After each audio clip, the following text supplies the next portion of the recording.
So hi everyone, my name is Sonia Bielababa. I work at Uppsala University at the Center for Research Ethics and Bioethics, as well as at the Department of Modern Languages, because my PhD is in Slavonic languages, but I turn towards academic integrity and research ethics. So now I work 50% in one place, 50% in another place, because I love languages. I don't want to give up that, and I'm very passionate about research integrity.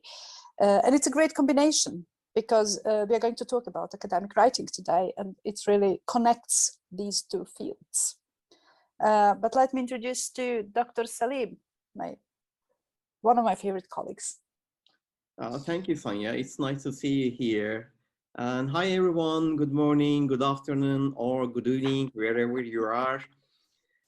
I am afraid today's session will not be as lively as it was yesterday, because it was an exception. So you are familiar with the case of Romania, and our colleagues are doing a great job there. However, today we will simply focus on how to develop academic writing skills, which might be a bit boring compared to yesterday's session. So please do not have high expectations from our session today, at least for my own part. Well, I think you're now really too modest. Okay, Zinat, could you let me share screen? Or would you like to do it? I can share screen perhaps, or would you like to do it? Doesn't matter. I just received your last version. Okay, so if you have the recent version, you can share it. Salim, you'll need to make Sonia co-host, please. Yeah, someone needs to make me co-host. Yes, sorry. Yes, this is very important, because without academic writing, you can't put in place whatever you want to say, because it's really important to do it in a certain way. So I think it's an important topic. As I said, I love languages, and Salim does too. He is also into languages, so you're in the right place. So let me see here. I won't be able to see you now, because I have the presentation on, and unfortunately only one screen. But let me see, this is the outline of today's presentation. We are going to talk about what is academic writing, the features of academic writing, referencing, avoiding plagiarism. We are going to just touch upon publication ethics, because you are going to talk much more about that. So just one part of that, I think. So we are going to start with a discussion. So you're going to discuss quite a lot today. And the first discussion is, why do we write in academia? You can write in the chat, or would you like to work in the groups? Salim, what do you think is best? Maybe we can ask them to write in the chat for this very first question. Okay, give us some ideas. Why do we write in academia? What's the main issue with here?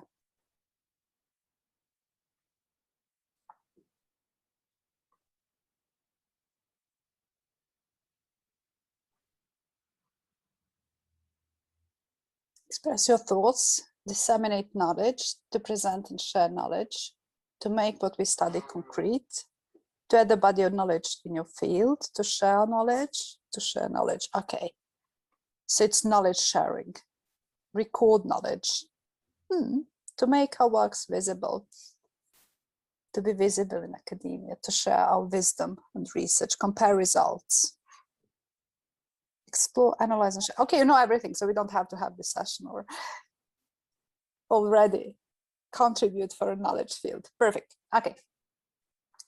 Yeah, basically, it's all of these topics are okay. Most of you focused on promoting the creation and the development of knowledge. But it's also an important learning strategy, because writing helps us think and reflect. So academic language helps us to develop and explore and conduct cognitive operations. It visualizes learning as well. So it's not only how to create and develop knowledge, it's also a part of learning skills. and also dissemination, which you also had in your chat. So scientific knowledge should be reviewed and shared. So there are like 3 different functions of writing in the academia. So let me see. Here are the example. Basically, you can say that you have 2 different types of academic writing. The first one is reflective writing. When you write informally, when you write for yourself, to explore and generate ideas and to recognize and clarify connections.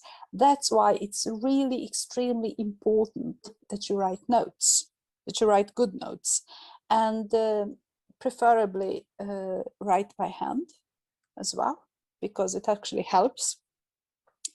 And when you write reflectively, try not only to describe a topic, to just have this compilation of information, but try to make a meaning of it and to understand what you study. So that's one advice I can give you, to write a lot, to write for yourself, and not only what someone has said just to pick it up, the bullet points, but try to argue in your reflective writing with the text you read. The second type of writing is presentation. It's when you write to communicate and present your text to a reader. And there are many different genres of presentation type of writing. Conference papers, reports, articles, essay, basically anything you write in the academia. Essays for exams and such assessments and stuff like that. So that there are 2 different ways of writing. The first one is for yourself, and be creative, be free, be argumentative, because you will learn better and then you can present it. Okay, so let me see. Characteristics of formal writing. Would you like to take it, Salim? Sure. So we already talked about the reasons why we write, and in daily life we write, but we also write as academics. We also write academic papers, and we consider academic papers as formal piece of writing. Now, let's try to identify what differentiates formal writing from informal writing. Usually, for example, when we talk about the function of the language, we have 4 language skills, main language skills: reading, writing, listening, and speaking. Speaking is usually considered to be less formal compared to writing. Therefore, when we talk about writing, writing seems to be more formal compared to spoken language. And here, when it becomes a formal language, formal tone, then we try to sound impersonal here. What do we mean by impersonal? We try to focus on the issue, and we instead we omit using some pronouns, especially the 3 pronouns I, we, you, because they seem to be focusing on the author or focusing on the reader. Therefore, in academic informal writing, we generally see that we have impersonal tone, and we avoid non-colloquial English, which are the expressions that are coming from daily language, because the meaning of such expressions might be changing from one person to the other person. However, we need objectivity in formal writing. And formal writing, since we avoid personalization, we see more involvement of passive expressions. However, we need to be careful about a balanced distribution of passive expressions in our papers. And we don't use shortings. These are the contractions, such as, for example, isn't, doesn't. Instead, we write them openly. And we are expected to develop complex sentences and in well-developed paragraphs. However, be careful. Writing a complex sentence does not necessarily mean that your text will become incomprehensible to the readers. Instead, writing a complex sentence means that the meaning is clear. You connect ideas very clearly, so your readers can understand the idea connections, and the meaning of your complex sentence does not change from one person to the other person. So these are could be considered as the main characteristics of formal writing. We can move forward, Sonia. Now we have another group discussion. Shall we have breakout rooms, or shall we do I think it? you can do it in the chat. I think that's Yeah, good. It works properly. So yeah. The second question: what characterizes academic writing? We really start with basics here, but yeah, I think it's very important. We have PhD students at different levels, and even for you that have been in the academia for a while, it's good to reflect, because we take things when it comes to academic writing for granted. Let me see. Adherence to standards, organization, subject topic terminology, analysis and citations. Yeah, thank you, Irina. Reflecting to the scholarship, the structure, it is formal and clear, objectivity, topic selection, standards, audience, evidence is present, follow a convention, text consistency, the use of academic sources to support arguments, really good. Proper organization, objectivity, informative and formal, referencing, specific language. Yeah, it's quite a lot about specific language and topics you take here. Authorship, identity, citation. Yeah, we're going to talk quite a lot about authorship and that. Okay, so let me see here. You took some of these. This is what Salim and I wrote, that it's analytical and critical. The academic writing is often objective. Often you have this third person. This research shows that usually you write you don't write I showed in this research something. Note that in some countries it's very common to use we, like meaning I, even if it's only one author. It's not common in English. In English, it's much more common to use passive. So be careful, because I know that I come from in my native language, which is Serbo-Croatian. We usually speak we when we mean I, like inclusive, and people reacted here in Sweden, because when I started to write in Swedish, because that was not something that is common in Sweden or in English. So passive is very good to use, especially if you write in English. Logical structure is very important. Your text should have beginning, middle, end. So think about the structure. It's very important. The use of personal pronouns can sometimes be related to the research design in qualitative studies languages encouraged. Yeah, it's a bit different, of course, depending on the study. But even if you use I, it's not we, and you refer just to one person, as it is in Slavic countries, for instance. Interpret and use sources. We're going to talk quite a lot about that, and references. You need to have a central problem in academic writing. So don't write about everything you think is nice and important. And it's hard even for me still not to write about everything related to the topic, but have a central problem and try to develop from that. Well-founded and developed argument, draw conclusions, and of course, appropriate language. And we're going to talk more about that. Sonia, before we move forward, there is a discussion in the chat box. Yeah, I see that. We need to address, I guess, this regarding the use of personal pronouns, specifically I, we, and you. Although in academic writing, we try to avoid personalization. The recent trend, we need to have a look at to the recent trend. I attended a conference, the second language writing symposium. It was 3 or 4 years ago, and at that symposium, this is one of the organizations affecting writing dimensions, writing practices globally.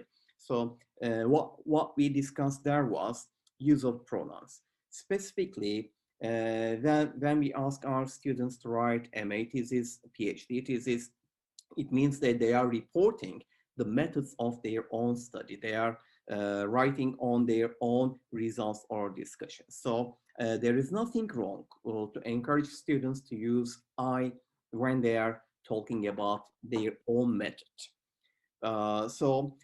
The recent trend encourages academic writers to involve more personalization compared to the past. However, this is a changing dimension, and if you are supposed to be submitting a paper to a journal, for example, it is good to check their policies, language policies, or it is good to contact the editor and ask the editor's advice about the involvement of personal pronouns. Since it's a changing dimension, not all editors or reviewers are welcoming this. However,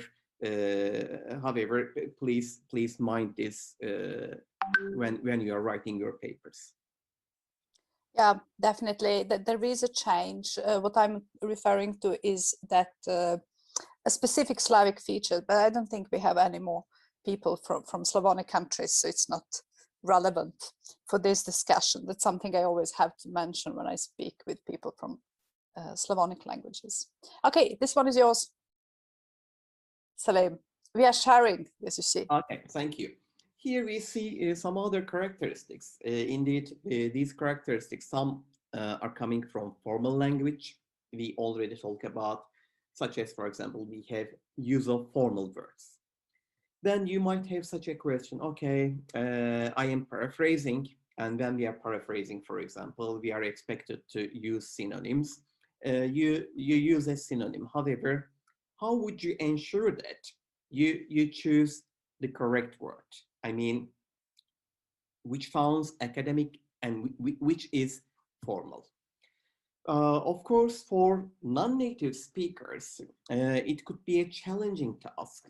Even proficient EFL learners may experience difficulty in deciding this. So it's a good opportunity, I guess, to benefit from digital tools here. I mean, for example, you may refer to some corpuses, and in these corpuses, corpus are the collections of expressions that exist in a language.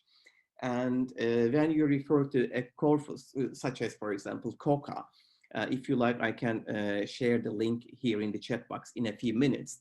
Then you can copy your text, and then when you click enter, you will see that the words that you use are highlighted with different colors. So when you click on any word, the corpus will be providing some statistical information about any expression, about any word, in addition to collocations or some other features that the expression is used in the real language. So you can check there whether the word that you are using sounds formal, sounds academic, or sounds colloquial, belongs to spoken language. So it's a good feature for you. We already talked about focusing on the issue and use of passive forms, objective language. By objective language, we mean that the meaning does not change from person to person, and we avoid bias. This includes focusing on or prioritizing any gender, avoiding any gender issues here. For example, when you are choosing vocabulary, rather than choosing a chairman, you are expected to use chairperson,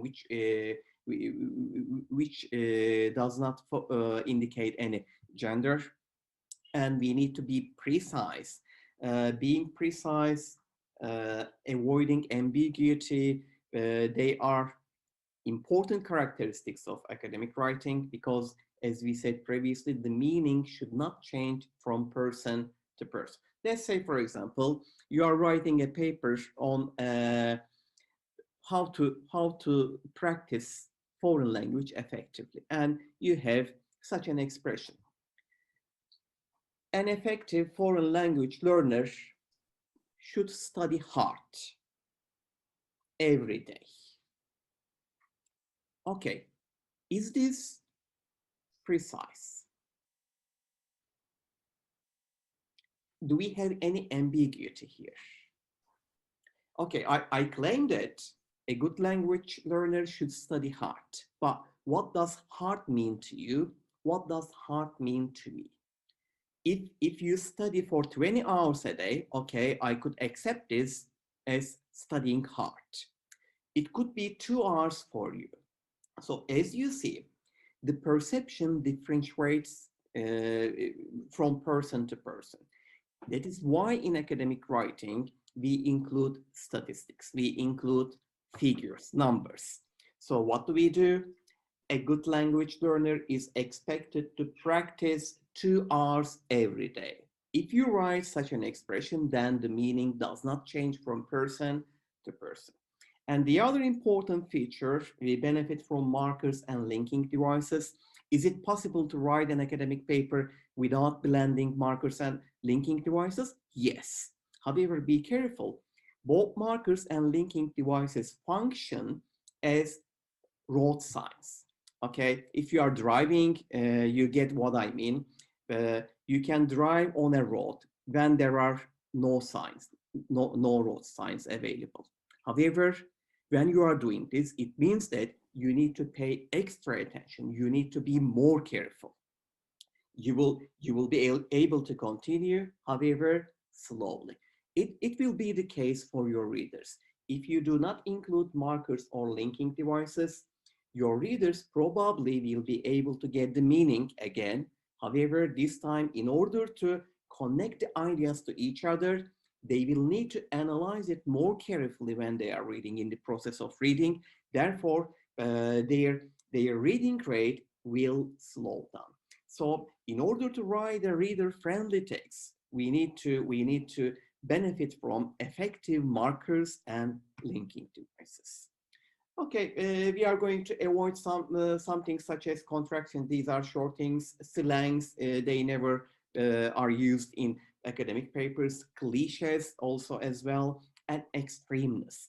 Because especially if you are working in the field of social sciences and educational sciences, extremeness, such as using the verbs, let's say prove, for example. Female learners are proved to be more successful than male learners in practicing a foreign language. Okay, you might have, with reference to your results, you might have such a concluding remark. However, in another study, in a further study, another researcher may come up with just something vice versa.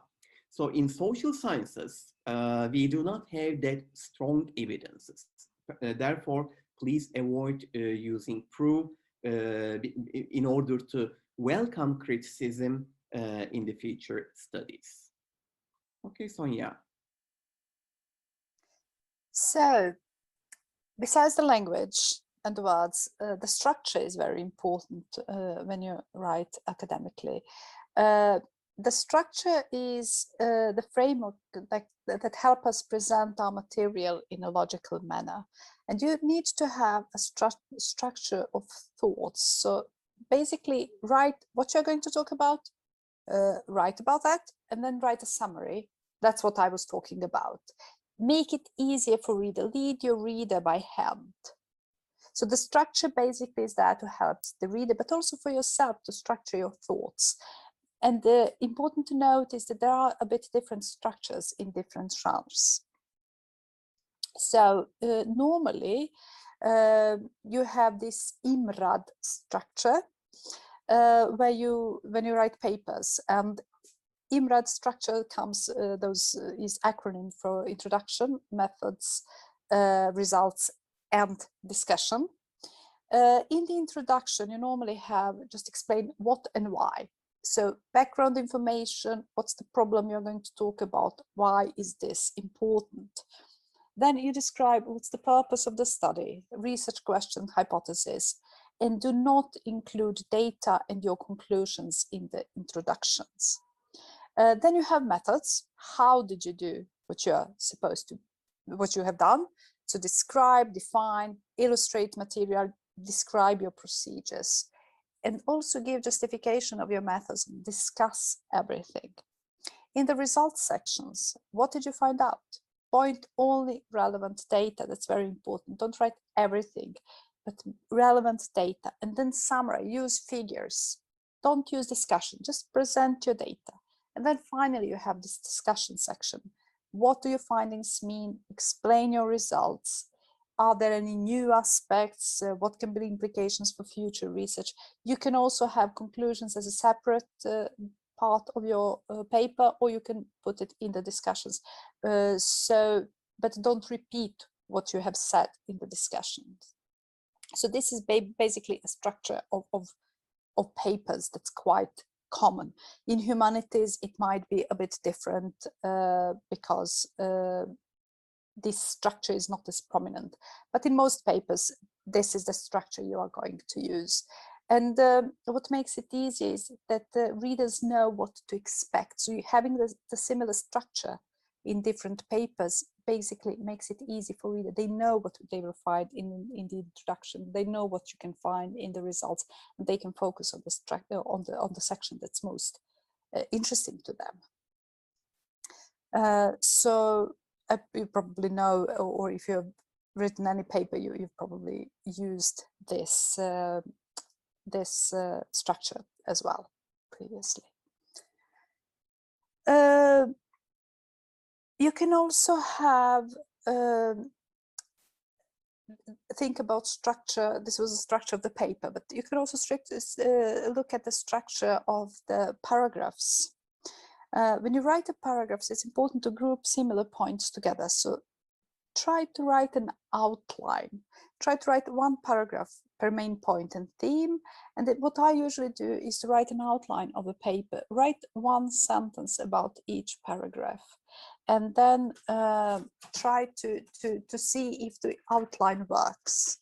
And then from that sentence, just expand it to a paragraph. So you have one paragraph per main point theme, but the whole paragraph can basically be put in one small sentence for yourself. So you can have this outline. It's very easy to see if paragraphs are linked in a good way when you do that. So discuss this a theme within one paragraph, link them logically together. So you can have this separate document as an outline, just to see if the structure is really clear. But don't put too many themes in the same paragraph. That's quite a common mistake that people don't like to click on the enter often enough. It's important to do it. So try to make this a clear, think all paragraphs, logical structure, make this outlined, and one main theme per paragraph. Be clear when you write. Explain what you intend to do, define your key concepts. It's very important to define key concepts. If you talk about, I don't know, contract cheating, define what contract cheating means to you. If you're going to write a paper on plagiarism, write what definition of plagiarism you're using, because there might be differences. Link the ideas in a logical manner and support your claims by evidence. Make your position clear. Don't be shy. You are a researcher, you have your position. Make it clear. Describe what your position is. You don't have to make it clear what resources do you agree with, what resources you do not agree with. Be objective. And if you're not certain about something, it's totally okay to indicate caution. So probably, may, perhaps, it's fine. If you're not certain, state that, make it clear as well. So I think it's you now, Salim. Okay, before I move forward, Sonia, let me share my screen, because we talk about outline, and I'd like to show a sample outline here. I hope you see my screen now. Yeah. So this is a sample outline indeed that I asked for my BA students to produce when I deliver a writing assignment.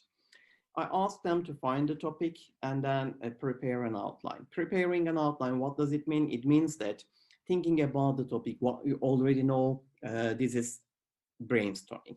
And then checking the relevant literature. This is a preliminary search about your topic. So you check what is available in the relevant literature, and then combining what you already know with the existing literature, you try to produce your own outline. What do we mean by the outline? You write your title. This is your general title. So it will be revealing the thesis statement of your paper. And then you are going to organize your paper in sections, as Sonia said, for example, by following IMRAT model or any other model appropriate to your field. But basically, the main idea is we introduce the topic, we discuss it, and then we draw conclusions. So this is the main structure of any type of academic paper. So what do we do when we introduce the topic? Here, for example, in the introduction section, as you see here, I ask my students to identify how many paragraphs they need in order to write the introduction and what they are supposed to be doing there. Okay, for example, this student tells me that first I am going to talk about the role of vocabulary. When I am doing this, I am going to refer to Schmidt. And then I am going to identify a problem statement. What is this problem statement? Difficulties involved in learning new words. And when I am going to, when I refer to this problem, I am going to cite blah, blah. And then I am going to provide learning strategies as a solution to this problem by citing blah, blah. And then I am going to relate the aim of my paper, show it to my readers, and then I move to the next section. So as you see in the next of the paper, there are subtitles. These subtitles are contributing to our main title. It is quite important to identify these subtitles because they will be constituting the framework of your paper.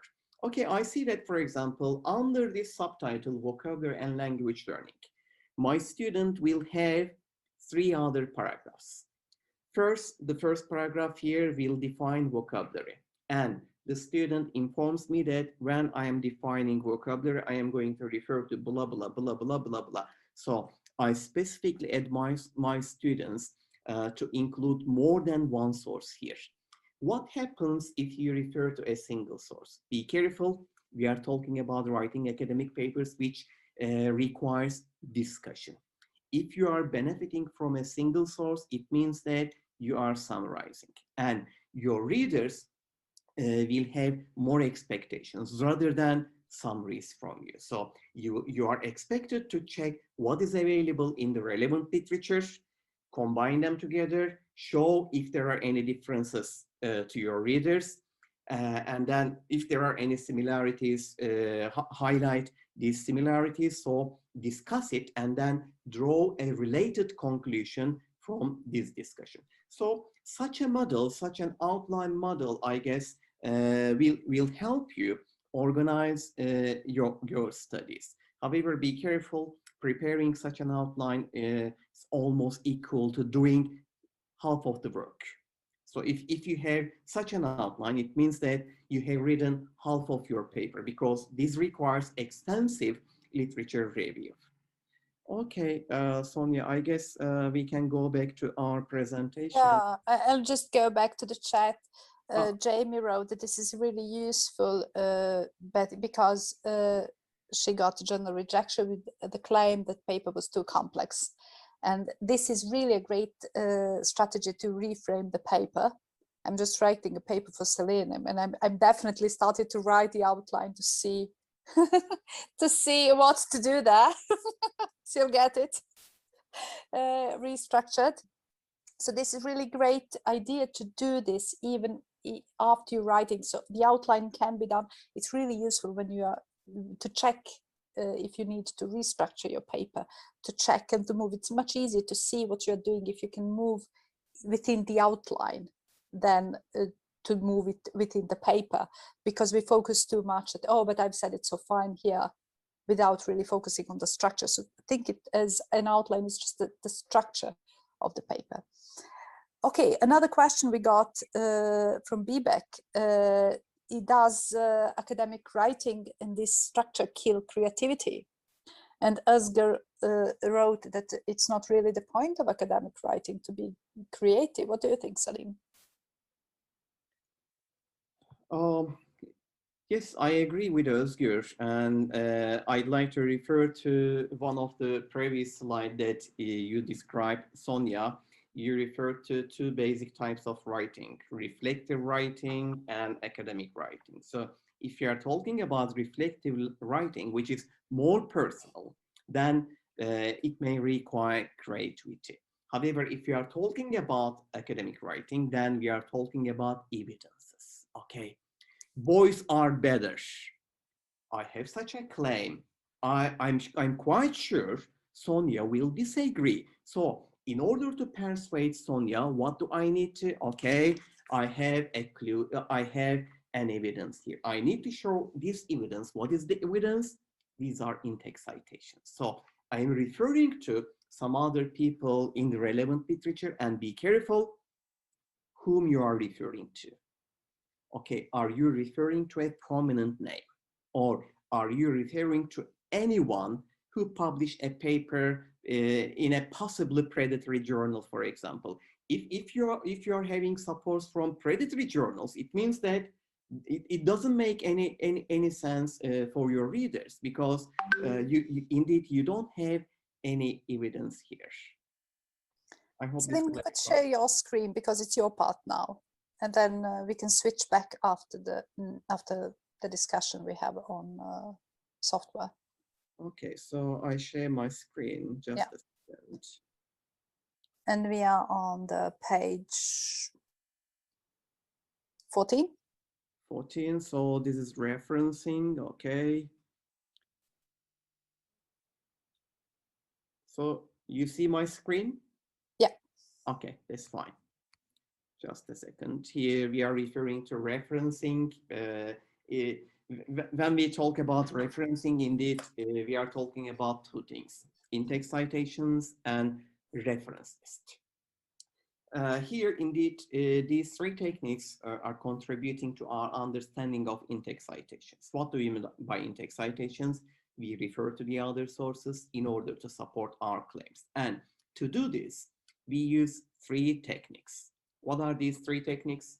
Using direct quotations, benefiting from paraphrases, and summaries. So if you're asking me, for example, what could be the best technique in order to cite the other people, the other works, I would say paraphrases should be used quite often in your papers, compared to direct quotations or compared to summaries, because when you are directly summarizing, it means that you are not criticizing it. You depend on a single source. However, paraphrasing is something different. And what about quotations? Quotations are quite effective. However, be careful. In order to include a quoted expression into our paper, we should have strong reasons. Why do we have this quoted expression? Because the quoted expression is coming from Sonia. Who is Sonia? She's a well-known researcher in the field. And if I take this quoted expression from Sonia, I will be able to persuade my readers easily. So that could be your reason. However, be careful. If you are over-quoting, then you will lose the impact of quotations on your readers. So what about any threshold level? Is there any threshold level for direct quotations in a paper? Indeed, when you check the relevant literature, there is nothing. However, my suggestion, I've been teaching academic writing for more than 15 years. So my suggestion to my students is do not quote more than 10%. What does it mean? Suppose, for example, you are writing a paper consisting of 5,000 words, excluding references. 5,000 words, 10% means 500 words. Totally, the total number of directly quoted expressions, to my understanding, to my experience, should not exceed 500 words in your paper. Otherwise, you will be quoting too much, and you will be decreasing the impact of quotations on your readers. So rather than directly quoting, you will be paraphrasing. What do we mean by paraphrasing? This time you will indicate your readers that, okay, you have some idea, you get some idea from other people, and you present this idea by using your own wording, by using your own sentences. However, be careful. In order to avoid idea plagiarism, you need to indicate your readers that the idea is coming from another people. So this is what we call as in-text citations. If you are directly quoting, the in-text citation should include author's surname, date of publication, and page number. Page number is mandatory for direct quotations. However, if you are paraphrasing, you need to include author's surname in addition to date of publication.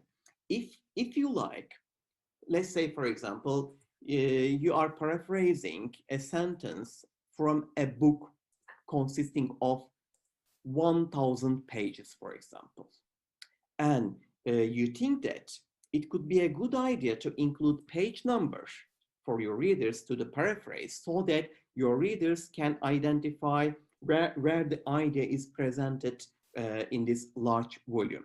So for paraphrases, if you like, you can add page numbers. However, this is not mandatory, and in common practice, we do not include page numbers for paraphrases, which is the case also for summaries.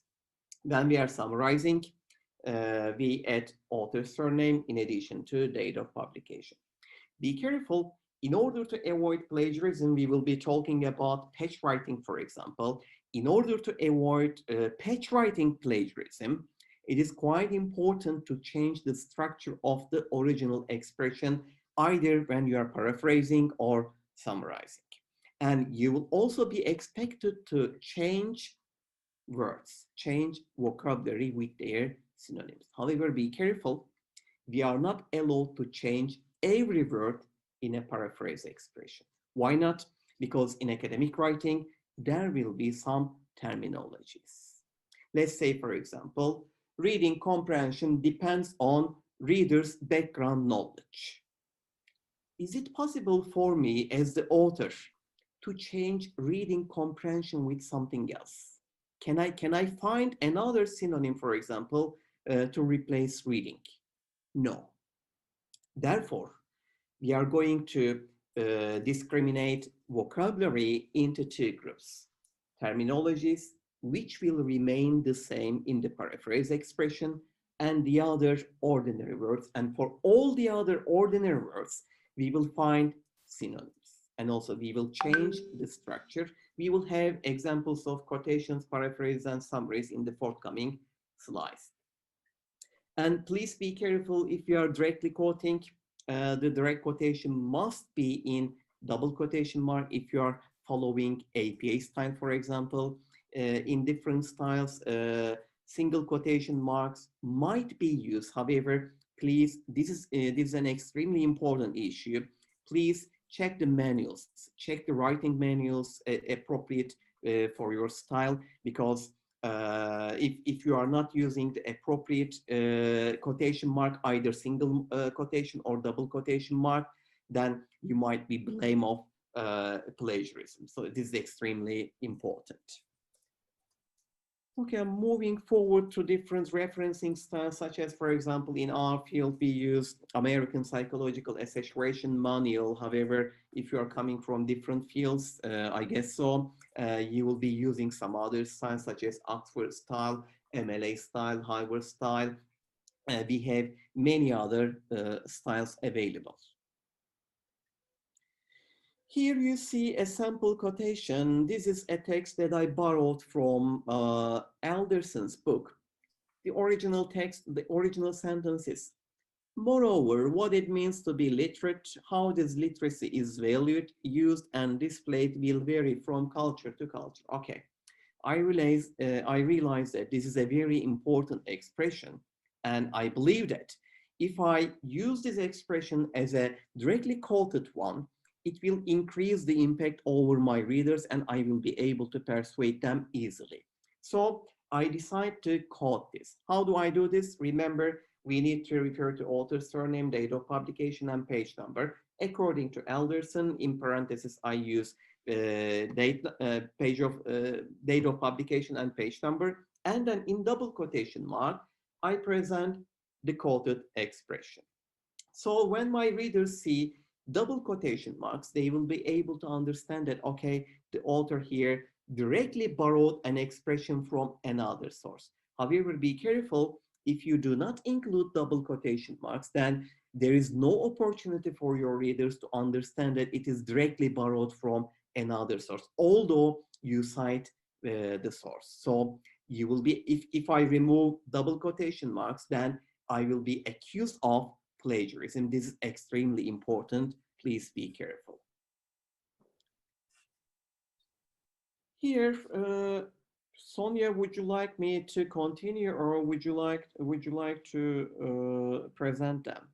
What do you think? No, you can continue. Okay. I think you did a great job here. Okay, here are some issues, some technical issues that you need to pay attention when you directly quote. Be careful, direct quotations mean that you do not change anything in the quoted expression. You are exactly showing what you see in the original text. However, is it possible to change anything in a direct quotation? As long as you inform your readers, then it might be possible. Consider the example here, for example. At the end of the direct quotation, you will see in brackets, emphasis is original. Why do I add this expression there? Because in the quoted expression, you see emphasis by using italics and bold. So I tell my readers that in the original source, it was written in italics, it was written in bold. I didn't add this emphasis to the quoted expression. We need to indicate this to our readers. Or if you're adding any emphasis, for example, in the second sample, this time I use anxiety in italics because this is a key terminology, and I'd like to highlight this key terminology for the first time that I use it in my paper by using italics. And this time, to the end of the quoted expression in brackets, I use emphasis added so that my readers can see that I changed this with italics. Here you see some other features related to changes in quotations, use of 3 dots and use of brackets. It is possible to remove some expressions from your quotations as long as they do not change the meaning. There might be some too detailed information which your readers may not need, and you remove these expressions. For example, in 3 dots, you see such examples. And in the second brackets, you see that I both use 3 dots and then a word text, which means that I removed some expressions there, however, included text in order to represent the removed expression. So if you add anything which doesn't exist in the original quoted expression, we present this addition in brackets, not in parentheses. Be careful, in brackets. If you remove anything, again, we are going to place 3 dots in brackets in order to show them to our readers. Here you will see a sample of block quotation. What do we mean by a block quotation? We said that we all the time present our quotations in quotation marks. However, it is not valid for block quotations. Block quotations in APA style are expressions, directly taken expressions, which are 40 or more words. If there are 40 or more words, it means that this is a long quotation which must be presented as a block. How do we present them? It means that we will be indenting all the lines here, as you see in the second paragraph. We indented all the lines to 1.25 centimeters. And then to the end of this direct quotation, we add in parentheses author's surname, date of publication, and page number. So we don't use double quotation marks. However, as our readers see that all lines are indented, they will be able to understand that it is a block quotation directly taken from another source.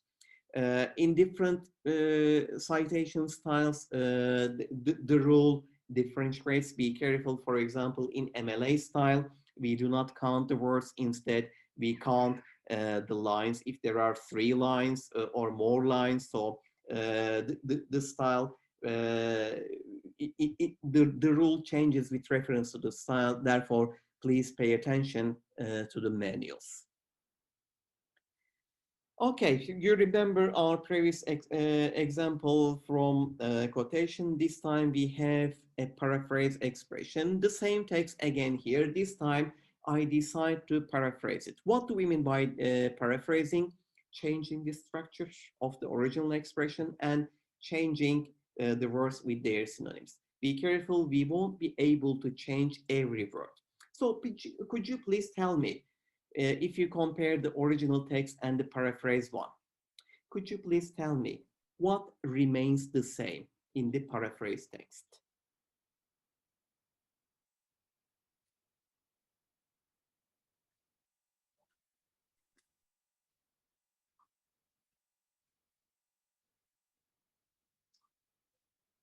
The idea, the message of the author, the sense of the text, they're really good. Oh, sorry. Let's go back. I think you have to go back one more time. Yeah, I just try to close this window. Okay. Yeah. Okay, as you see in the paraphrase text, Alderson indicates that the meaning of being literate, what it means to be literate. As you see, I didn't change literate because it's a technical term. Its appreciation, usage, and demonstration differs in relation with culture. And culture, as you see, also remains the same. I didn't change them, but for all the others, I provided synonyms and I structured the expression in my style. Now, the sentence belongs to me. However, the idea never belongs to me. The idea is coming from Alderson, and I need to appreciate Alderson's idea. How do I do this? By using in-text citations. Alderson indicates that. Therefore, I try to avoid idea plagiarism. If necessary, if you do not need such detailed information coming from the original text, then you may prefer to summarize. Just focus on the major element in the expression. What is this? Alderson reveals that being literate differs in relation with culture. So I do not give any detailed information. However, just show the relationship between literacy and culture. However, be careful, the idea still belongs to Alderson. So, Salim, we have a question. Do you mean keywords shouldn't be changed while paraphrasing? Okay, before we answer this question, maybe we need to identify what we mean by keywords. Okay, how would you define keywords? Key terms at times can't be changed. That's from Irina. So how would you define keywords, Akir? In your context, the keywords is, as you said, that literacy and culture. And that's the reason you said that you didn't change that. So I understood that reading the text, it's clearly shows that the literacy and the culture is other keywords. And my question is that something like when I understand that, okay, these two are the keywords, I usually should not change. Is that what you want to say? Indeed, in this example, I wouldn't call them as keywords. I would call them as terminology, because keywords in academic writing is something different. I mean, when you are, for example, submitting a paper to a journal, the editor will ask you to provide from 5 to 6 keywords. What are these keywords? Keywords are the terminologies, okay, these are again terminologies, however, which are repeatedly used in your paper. Terminologies that are repeatedly used in your paper. Suppose, for example, in the previous sample, we could identify culture and literacy as keywords. However, if we are not repeatedly using them in our paper, then when we are listing our keywords for the full manuscript, we won't include literacy and culture. You will need to decide the most important keywords from 4 to 6. So the number of keywords are limited. It is limited. So you need to decide the most important keywords, most repeatedly used keywords for your paper. I hope this clarifies. Yes, it does. So in terms of culture, for example, so if I write down like it will vary from society to society, what difference do you see? Culture, do you mean cultural difference? Yeah, if I don't write down the culture, for example, from the original source, if I paraphrase it to from society to society, does it? No, culture cannot be represented by society. I mean, culture and society, they are not interchangeable. Society could be considered as a subcomponent of culture. However, they cannot be used as interchangeable. That's why we keep culture in the paraphrase expression. If you try to find a synonym to represent culture, then it will be a mistake because you won't be able to find another word to represent culture. Great. Got it. Okay. Thank you. So I move forward. Shall I carry on, Sonia? Yes, a bit more, and then we'll take a break. Okay, I think. please tell me Yes. when you want to take it. I think in like 15 minutes, and then we take Okay. 20 minutes break, and then we continue. Does the rest of you think it's okay? Or would you like 2 breaks? Okay, one longer. Okay, Hatice, you're the only one I see on my screen, so whatever you show, I'll take that. Okay, then here you see 3 sample citations, and all the 3 citations look very similar to each other. However, we have some minor differences, but be careful. The minor differences that we have may dramatically change the meaning. For example, in the first expression, Wright claims that, just a second, learners' strategy choices under the impact of their learning styles. Okay, strategy choice, learning style. Okay, they are connected. That's what we understand. Be careful. When I present the citation, I use a verb here. What is the verb? Claim. Be careful. Claim is different from the other verbs. If you include claim in your citation, it means that you disagree with the idea that you are presenting. Strategy choice, learning styles, they are related to each other according to Wright. However, as the author of this sentence, I am citing Wright, but I disagree with this idea. So that is the implied meaning that you are transmitting to your readers when you include claim. Consider the second one. Wright indicates that learner's strategy, blah, blah, the same expression. Okay, now what do you tell your readers? Hey, I saw idea. What is this? Strategy choice, learning styles. They are related to each other. It comes from Wright, and I agree with this idea.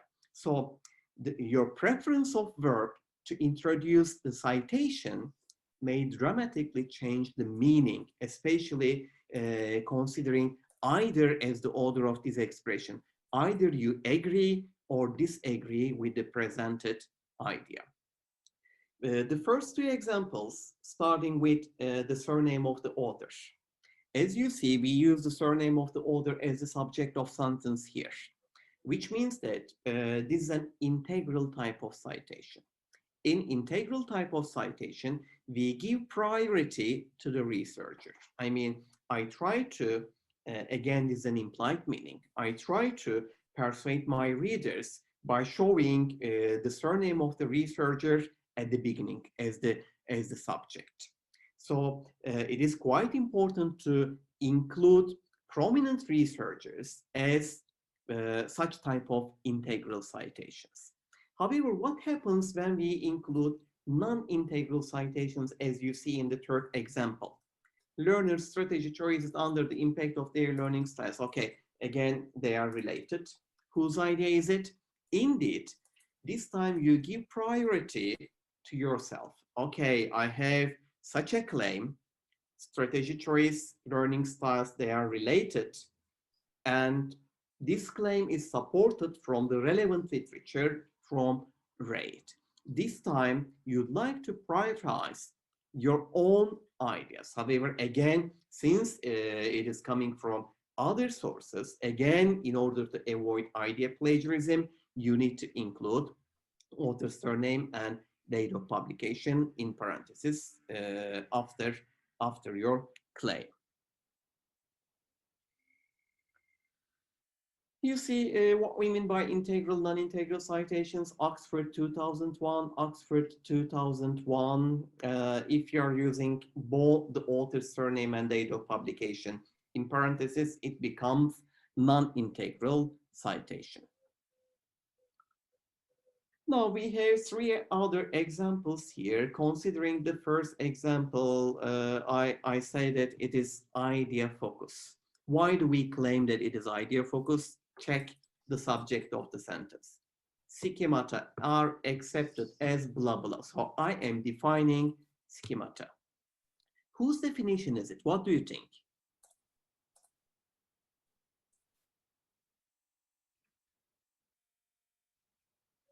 Is it my own definition?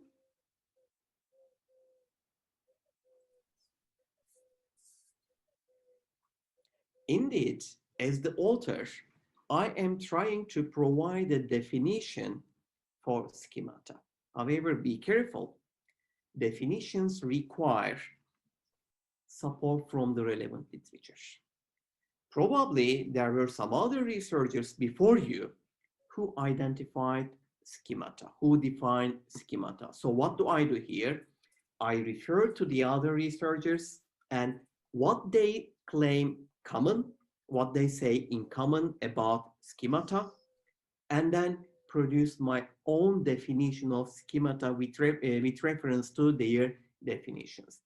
In the first parenthesis, you see that I refer to Alderson, Anderson, Brown, Cook, Harmer, Perkins, and Zaher. I refer to 7 different sources. So what do we understand? What is schemata? Interlocking mental structures representing readers' knowledge, which is common in all these 7 sources. However, be careful, the definition does not end there. I add of ordinary events. So this knowledge is coming from ordinary events. Why do I place Nasaji after ordinary events here? This is an important question. What happens, for example, if I take all these names and put all these names to the end of my citation? Then it will mean that Alderson, Anderson, Brown, Cook, and all the others, they also indicate that this knowledge is coming from ordinary events. However, be careful, when we check these sources, we see that only Nasaji indicates that this knowledge is coming from ordinary events. So it is important where you place your citations, your intake citations, your non-integral citations. Consider the second example. This time I use Nasaji as the subject. Why? Because Nasaji is an important figure in the field, and I'd like to get support from his name here. Nasaji discusses, not any other one. It is coming from Nasaji. So this is a researcher-focused idea. Sometimes chronology might be essential, And you see the example in 1932, Bartlett introduced schema theory. So we give priority to date of publication here. However, this happens very rarely. So we either try to mainly focus on idea or researcher. Here you see we benefit from the same author, however, two different publications by the same author.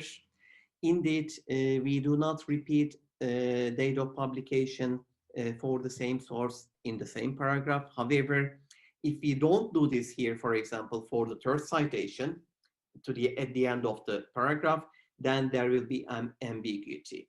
Our readers cannot understand whether the cited expression is coming from either from Oxford 2001 or 2003. So in case of such ambiguity, we add date of publication to all citations. And sometimes you will realize that there are people carrying the same surname, different people carrying the same surname. And if we do not include initials, our readers will assume that we are referring to the same person here. So in the text, we include initials in order to highlight that these are different people. Otherwise, if there are no such issues, otherwise we don't include initials in APA style. And sometimes you will realize that there are sources published, different sources published by the same author in the same year. And if we cite them as here, for example, Oxford 2001, there are two sources in the same year. We won't be able to differentiate them from each other. Therefore, we add letters in lower cases, such as 2001A and B, so that we can discriminate these sources from each other. And here you see the use of ampersand in parentheses for non-integral citations. We are going to use ampersand. However, for integral citations, we are going to write it openly as and. Of course, this happens, this is valid for APA style and maybe differentiate in different styles. If there are three or more authors for any source, then according to APA 7th edition, we do not write the surname of the other authors. We only refer to the surname of the first author, Levine here, for example, and to represent the other authors, we use et al., which means and his colleagues here, and then again include date of publication. Sometimes you will realize that there is no author for the book or for a source. However, in this case, there will be a corporate author. Here, for example, we borrow some expression from National Research Council.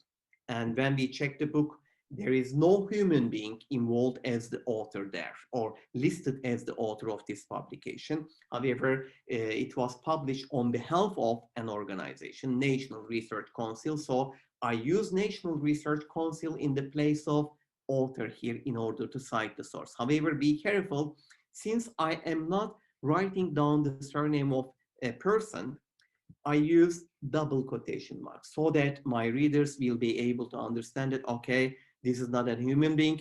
This is not the surname of a human being, National Research Council. So it is representing an accessoration there. If you are citing multiple sources, it's a good idea to show your readers that you read enough from the relevant literature and you know you are knowledgeable in this point. So you are showing what is similar in the relevant literature. Please make sure that you place them in alphabetical order, not chronological order, in alphabetical order. And especially if you're borrowing information from the internet web pages, then there won't be any page numbers. However, be careful if you are directly quoting, you are expected to provide page number. In this case, you won't be able to provide page number. Instead, you will be counting paragraphs. From which paragraph you took the expression, the quotation. So you use the abbreviation para here, or the symbol, as you see in the first example, representing para. Okay then, Sonia, I leave it to you, okay? Yeah, okay. So there are common mistakes and things. Go back, please. There are common mistakes and things that students, even PhD students, think are very hard. And it's basically who to cite when you have a secondary source. So if you read a text by Razi and he says, Bialababa insists that you should cite correctly, and then you say, have proper citation, who do you cite? So you read Razi, you haven't read my text, but you want to refer to that statement that Bialababa said. So it's not okay to write in one's text according to Razi, because it's not his thoughts. It's important to cite correctly. So you have to write Bialababa 2020 as quoted in Razi 2021. So it's very important. The best thing, of course, is to find a real source. But the thing is, never trust this type of secondary citations. So don't go and write Bialababa insists that you should cite correctly and then put in the brackets.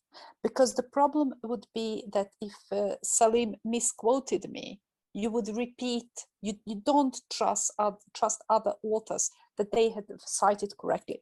Go to the source or make it like this, okay, as quoted in something else.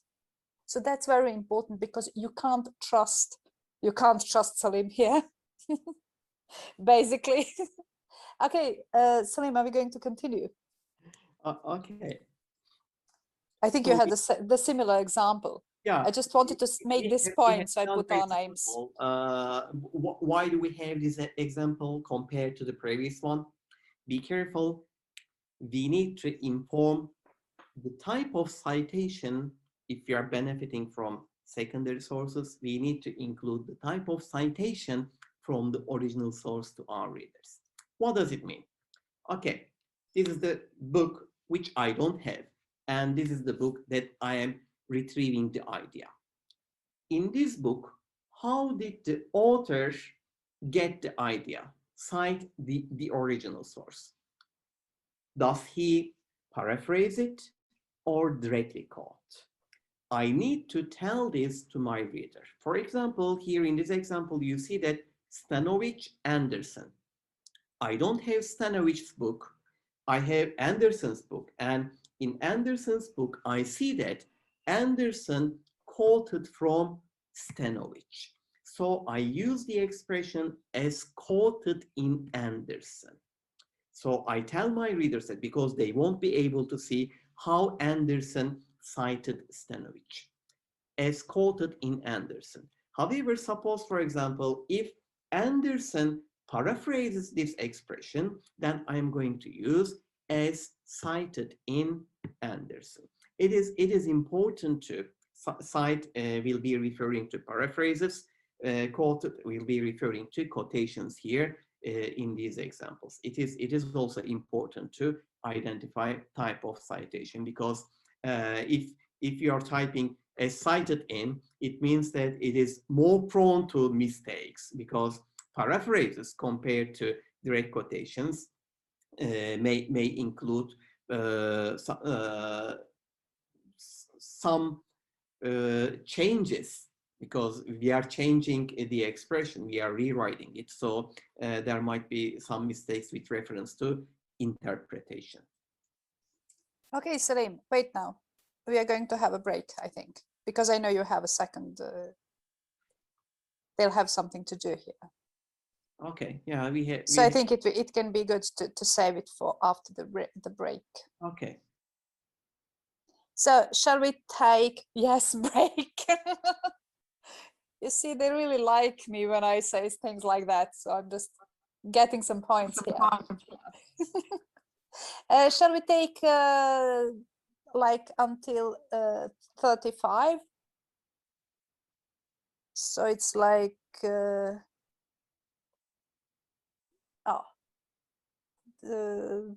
minutes or something. Is it okay? Okay, 35. See you here. You're going to have to work. Salim has a great thing for you now. Okay, see you in 35.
Hi, everyone.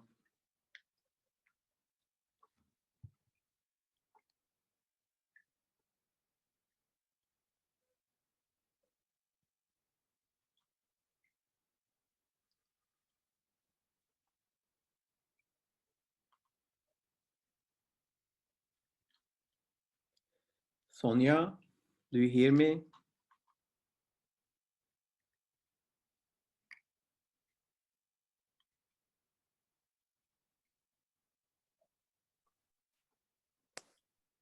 Hi. Hey, So we are done, I guess. yeah. Did you have a nice coffee? Not yet. Tea, whatever? Okay. I'll have my tea in a few minutes. So, Okay, is everyone here?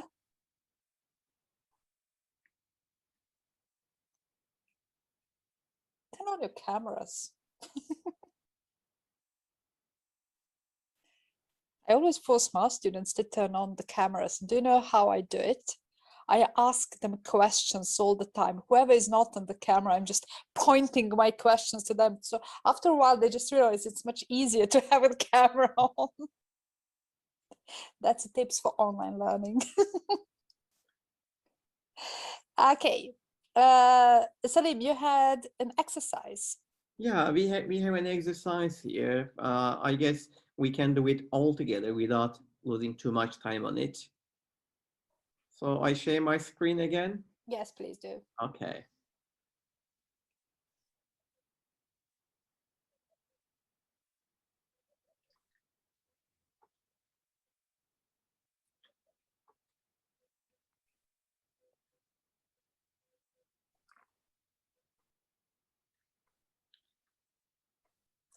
Here you see a paragraph coming from Alderson. And as you see, this time we do not have a single sentence in order to include into our paper. Instead, we'd like to benefit from a longer text that's coming from a single paper. Be careful. We should have strong reasons to do this. And if you are following such a method, such a technique, outwardly in your paper, then it might be strange in terms of academic writing, because this will require blending all three techniques that we studied so far. So we have a long text. What we will do? We are going to summarize it if possible, and we will be paraphrasing some sentence, directly paraphrasing some sentence without shortening them. And we might be directly quoting some expressions that's coming from long text. So we might blend all the three techniques that we used so far. However, if you have an intention of doing this, before you move forward, my suggestion to you, please read the text very carefully, probably more than once. When you are reading, please try to take some notes. Please use some reading strategies, such as highlighting, underlining, taking notes, so you understand idea organization better in this expression. As a reader, now what do I need to see here? I need to see what the main idea here is. So the ideal way to get the main idea is to check the first sentence of the paragraph. Probably I will be able to understand the main idea by reading the first sentence. And then in the rest of the paragraph, the author is expected to discuss the main idea. If there are any examples, if there are any citations, so the author will be discussing this. And at the end of the paragraph, the author will be drawing a related conclusion that's coming from the discussion. I need to understand this. What is the main idea? What supporting arguments did the author use here in order to discuss this main idea? And what is the drawn conclusion? I will try to understand this. I'm not sure whether we need to read it. Would it be time consuming? What do you think, Sonia? Well, I think we can do it for like shortly. I think it's a good thing to do. So please, So please make them work. So please read it in 2 minutes. I guess you can read the paragraph in 2 minutes, and then we will work on it.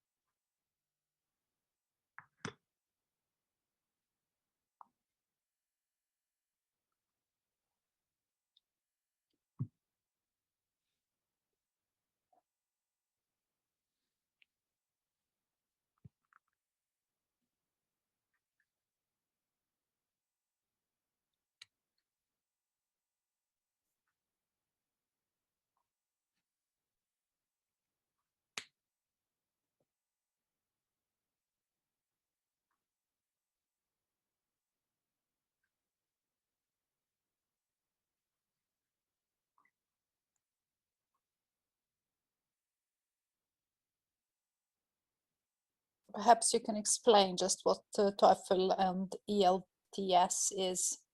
Oh, okay. So I guess you finish reading it. If we check the first sentence, we will be able to understand the main idea. Okay, how would you describe the main idea of this paragraph? What is the shortest way of describing the main idea? Could you please tell your opinions?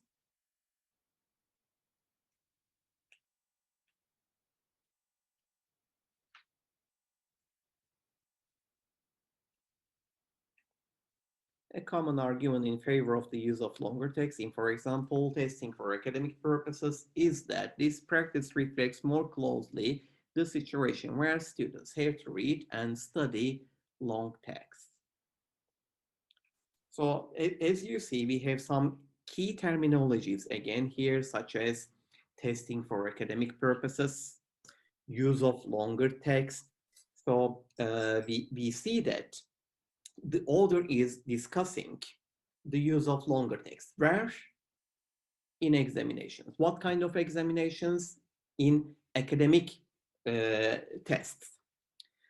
And providing reasons for using longer text. Now, Sonia, as you identified, we have two examinations that the author is referring to in the text. What are they?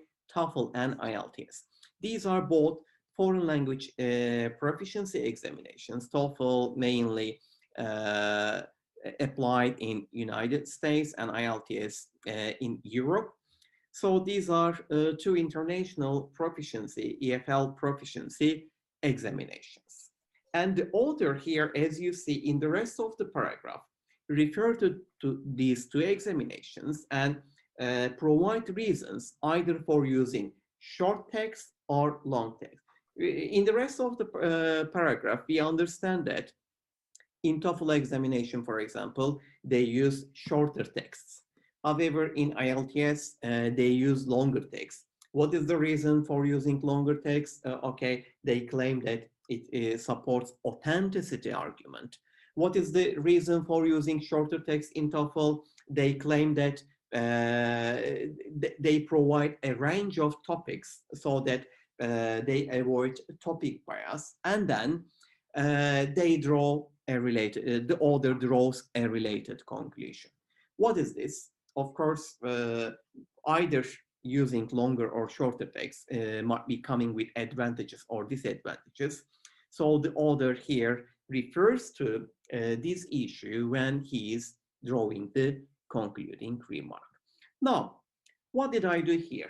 I identified the main idea and I use the supporting arguments that the author in this paragraph used in order to support his claims. Now, I am going to work on this text in order to paraphrase it or summarize it or either to blend any direct quoted expression. The first thing that I'm going to do here is writing a main idea, representing what author does in this paragraph. Okay, you see the main idea here. It doesn't necessarily be in the same manner. I mean, what word for word paraphrase expression. Instead, I'm just going to summarize what the author did there. And then I'm going to support this main idea, the paraphrase or summarize main idea, with reference to supporting arguments already provided by the author. However, if necessary, I would decide whether to include any directly quoted expression or not. Be careful. Previously, we indicated that in order to blend any directly quoted expression, we should have strong reasons. What might be the strong reason? An expression coming from a very important figure. A very important expression, the meaning may change if you try to paraphrase it. So suppose, for example, for the sentence, the reason the TOEFL program gives blah, blah. So I believe that this is the core element of the discussion coming from Alderson, an important figure. And if I try to paraphrase this, the meaning will change. So I try to keep this as in the original text. However, I am going to either summarize or paraphrase the rest. So I summarize the main idea here. Alderson discusses the use of long text in academic tests. Okay, this is the core element, the core idea in the paragraph. And then I am going to paraphrase or summarize the other expressions and then blend the quoted expression, combine them to each other by using linking devices, and I will have something like this. As you see, I start the paragraph with reference to the author's surname. Alderson discusses the use of long text in academic tests. In this respect, the authenticity argument, blah, blah. So I am providing the discussion points already identified by Alderson in his paragraph, and then including a directly quoted expression, and then draw a related conclusion here. Be careful, especially novice authors at this point may make such a mistake. What is this mistake? Such authors may assume that if they place in-text citation to the end of the paragraph, it will be covering all sentences. I mean, suppose, for example, you start your paragraph, paraphrase paragraph, something like this. The use of long text in academic tests has been discussed widely. In this respect, the authenticity argument, blah, blah, blah, blah, blah, blah, and when you finish the paragraph, you, in parentheses, cite Alderson 2000. Be careful, such a citation will be valid only for the last sentence. It means that you will not be covering the previous sentences that you have in your paragraph.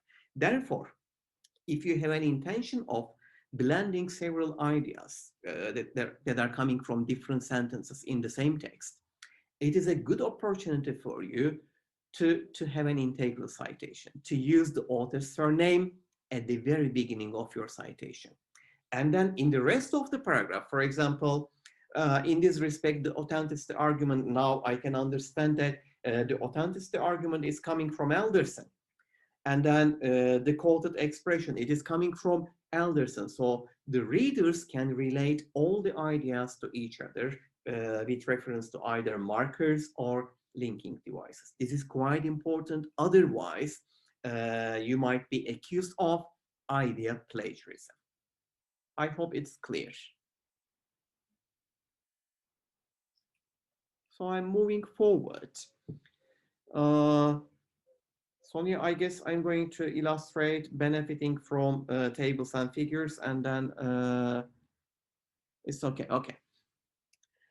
Another issue, rather than narrations in academic papers, we try to visualize sometimes, if possible. And if you are dealing with statistics, figures, then it is a good opportunity to blend tables in your papers. However, be careful, we do not blend tables only when we are dealing with statistics. For example, this is a table that I produced for my PhD thesis, when I was writing my PhD thesis, what did I do? I checked the relevant literature, considering who did what related to metacognitive reading strategy training. Okay, I found the sources that you see here that I listed. And then some characteristics for these studies were important for me. What were they? I had 5 characteristics. First, I tried to identify whether the authors in this study identified declarative knowledge, referred to declarative knowledge, referred to procedural knowledge, referred to 3 types of conditional knowledge, where, when, evaluate. So for each study, I put some remarks, such as, for example, it was provided, not provided, or not clear. So my readers can easily understand what happened so far in the relevant literature, what is available, what is missing. So what are the weak points with reference to previous studies? It is a good opportunity for readers to understand it easily. Otherwise, suppose, for example, you do not produce such a table, it means that you are going to narrate them one by one to your readers, which will be too boring either for you to write it or for your readers to read it. And in addition to being boring, also it will be very difficult to get the messages there. Therefore, please think about the possibility of including any visual items in your studies. This is another figure, for example, that I produced again for my PhD thesis. I identified different types of research studies and I tried to visualize this. How did I do this? I referred to relevant sources and check how they describe research and what categories they provide, they list for research, and blend them all together. When we check the sources that I listed there, in none of these sources, you will see such an explanation. However, what I did was, as a researcher, to combine all the information that's coming from different sources together and then visualize it for my readers. However, be careful. Again, I am benefiting from the ideas of the other people. So they are providing basis for this figure, although the figure is original, belongs to me. So what do? I provide a citation based on blah, blah, so my readers can trace the source here. Sometimes, especially when you are dealing with the findings or results, it could be a good idea to blend tables in order to present your statistics to your readers. However, be careful when you are presenting your tables. You should do this in a logical manner. For example, in these 3 examples, I would consider them as poor samples. Why? Because they do not provide all information that I need. Okay, I can see how many students are participating to the research from 2 different institutions. However, as a reader, I wonder, for example, how many female students from 9 Eylül University participated to this research? Can I answer this? Okay, I know how many female students totally participated. I know how many students from 9 Eylül University participated, but there is no close tabular information here. Therefore, please try to design your tables in order to provide such detailed information. Please consider this sample here. Now, for example, we have 4 different classes, 4 different groups, and I know gender distribution in all these 4 different classes. And I know the other detailed information, for example, how many assignments were rejected, how many assignments were accepted in different classes. So we need to provide such detailed information in a logical manner to our readers. Otherwise, it may not be sufficient for our readers to visualize our research environment. Salim, there is a question. Do we need to mention which of these elements in the figure comes from whom? Indeed. I think it's the previous figure. I'm going back. Yes. Indeed, it is impossible to do this in the visual material. However, if you are presenting such a figure, it means that you will be blending the narration in your paper. And if there are important elements which might be presented by a single author, for example, remember the definition of schemata. We referred specifically to Nassagi. He indicated that knowledge is coming from ordinary events, and we highlighted that that was only provided by Nassagi. So if there is such a case, which might be important for our readers, then we may narrate it. However, in the figure, it is impossible to do this. Only we can narrate this information.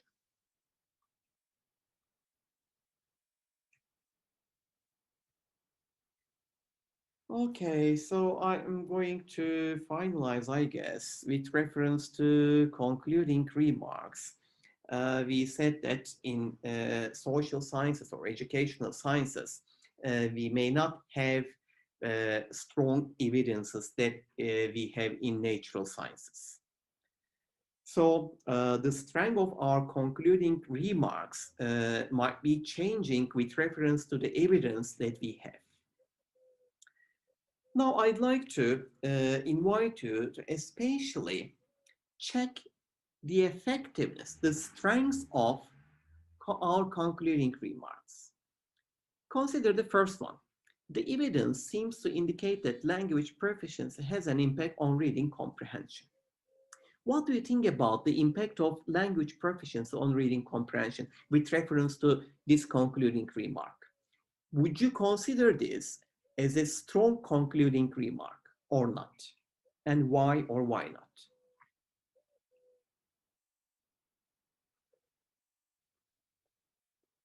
Sonia, unfortunately, I cannot see the chat box. So if not strong, very general, no concise. Okay, let's reword this concluding remark like this. The evidence indicates that language proficiency has an impact on reading comprehension. Now, what do you think?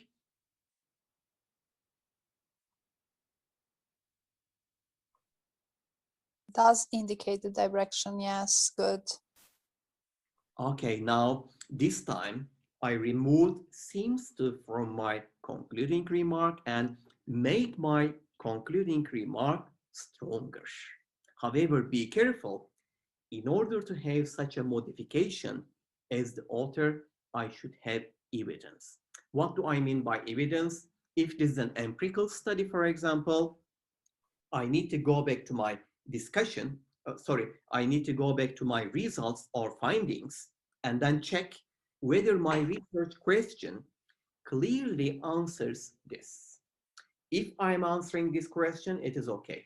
Or if you're writing a review paper, for example, if you found evidences from the other research studies clearly indicating this, okay, you could have such strong questions. However, if you realize that there is some ambiguity in the relevant literature and there is no consensus on this, it is safer for you not to have that strong conclusion. So consider the forthcoming concluding remarks. It should be recognized that which is a very strong concluding remark, for example. The indication is therefore that, again, could be considered strong compared to the first one. It is clear, therefore, that, again, another strong concluding remark. It could be concluded that now we are blending could in order to make our concluding remark a bit mild. The evidence seems to be strong that here, what do? We try to see we have strong evidence. However, indeed, we do not have strong evidence here because we include seems to, the evidence seems to indicate. If I receive any criticism in the future, I will say that, I will defend myself that, oh, it seems so, but it doesn't seem in the same manner right now. So you can defend yourself. Therefore, please be careful about the strength of your concluding remarks. Of course, it is good to have strong concluding remarks in order to persuade your readers, but in order to have strong concluding remarks, you should have strong evidences. I hope it's clear. Okay, shall I share the screen now? Okay, so I stop sharing. Yeah, it's going to be easier. So there is quite a lot of tools. I don't know if you've seen for software for writing, different paraphrasing tools. Have you tried them? And what do you think?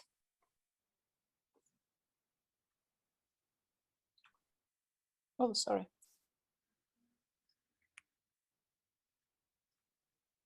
Never, I don't know about them more. Yeah, well, they're not that good.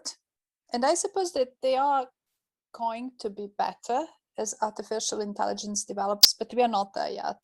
I would definitely not suggest to use any paraphrasing tools because it basically what it does is to just switch to the synonyms. So what you get is not proper paraphrasing. So stay away from them because they're not good. But referencing tools is something else. There are quite a few tools that are called reference management software. Here are the four major ones: Zotero, EndNote, Citavi, and Mendeley. So you have four of them. It's basically RefWorks is someone who wrote that. There are several of them, and they're basically very good. But be careful when you put the information in the Zotero or some other of these tools to do it properly, because otherwise you'll have the wrong citation at the end.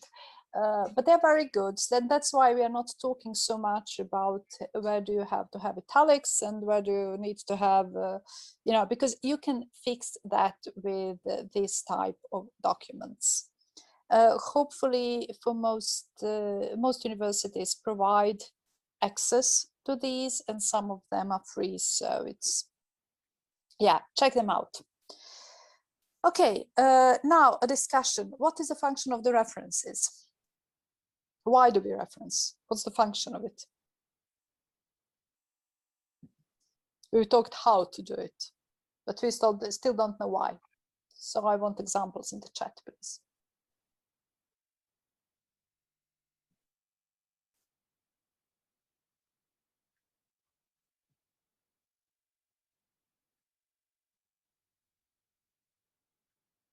Present academic integrity, to provide info for others to follow, the source for further reading, avoid plagiarism, acknowledge the works of others' views. It makes us study evidence-based.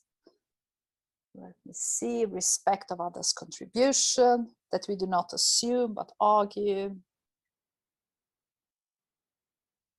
Yeah, you know everything. We didn't even have to have this class today. Okay, so basically what you say, standing on the shoulders of giants, to show that we never do research alone. We are always standing on the shoulders of giants. There's always someone who has done, and they should be acknowledged. So that's the first part, to acknowledge whoever done things you're talking about previously. Second part, very important. Think of your text as writing a text, and you have your red thread throughout your text. You start with your hypothesis and your questions, and then you give your methods and everything what we did in inroad structure until your conclusions.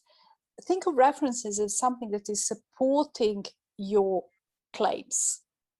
They give credibility to your work. So use them not to show to people, oh, I've read this and I've read that and I'm so smart and I did this, and put everything you ever read. That's the wrong way of doing it. And I know that many, especially when you see students, master students and bachelor students, they use it like this. They want to show how many books and papers they've read. And that's not really what references are all about. It's for supporting your own text. Transparency is also another thing, of course, to show, okay, I've read it somewhere, this is not mine, and of course to avoid plagiarism. That's another part. So you wrote really good things in the chat. So what's plagiarism? That's what I'm going to talk about for the next hour. And this is a definition of Teddy Fishman. You're going to have her, or have already had her as one of the teachers at this course. And her definition is: plagiarism occurs when someone uses words, ideas, or work products attributable to another identifiable personal source without attributing the work to the source from which it was obtained, in a situation in which there is a legitimate expectation of original authorship, in order to obtain some benefit, credit, or gain which need not be monetary. So this is a great definition because it focuses on so many different things. First of all, it is not only words, it's also ideas and other work products. And it's someone else's without the attribution in a situation. So context is important, and you have some benefit of it. So let's see more about this. First of all, I want to have a discussion. Do you think it's always deliberate? Give me examples. When you hear the word plagiarism, do you always assume it's deliberate?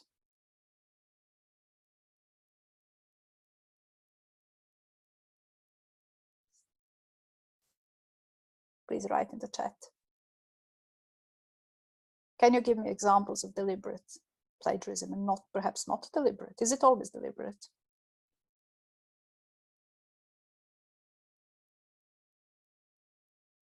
Are you asleep? Not always. Okay, here we are. Not always, but if not deliberate and sloppy. No, sometimes unintentional, poor paraphrasing, poor citation. No, could be due to a lack of skills, knowledge. Not when students have poor writing, paraphrasing skills. There is unintentional plagiarism. Yeah, there is. And the context is actually very important here, because plagiarism and originality depend quite a lot on context. If you see the first picture here, it's Duchamp. I would say that 98% of this painting is plagiarized from Leonardo. But of course, we wouldn't talk about plagiarism, because in art, you have something called allusion, intertextuality, and basically you don't, in art, there is of course plagiarism in art, but many art forms you are allowed to creatively reuse sources as long as people can realize where it's coming from.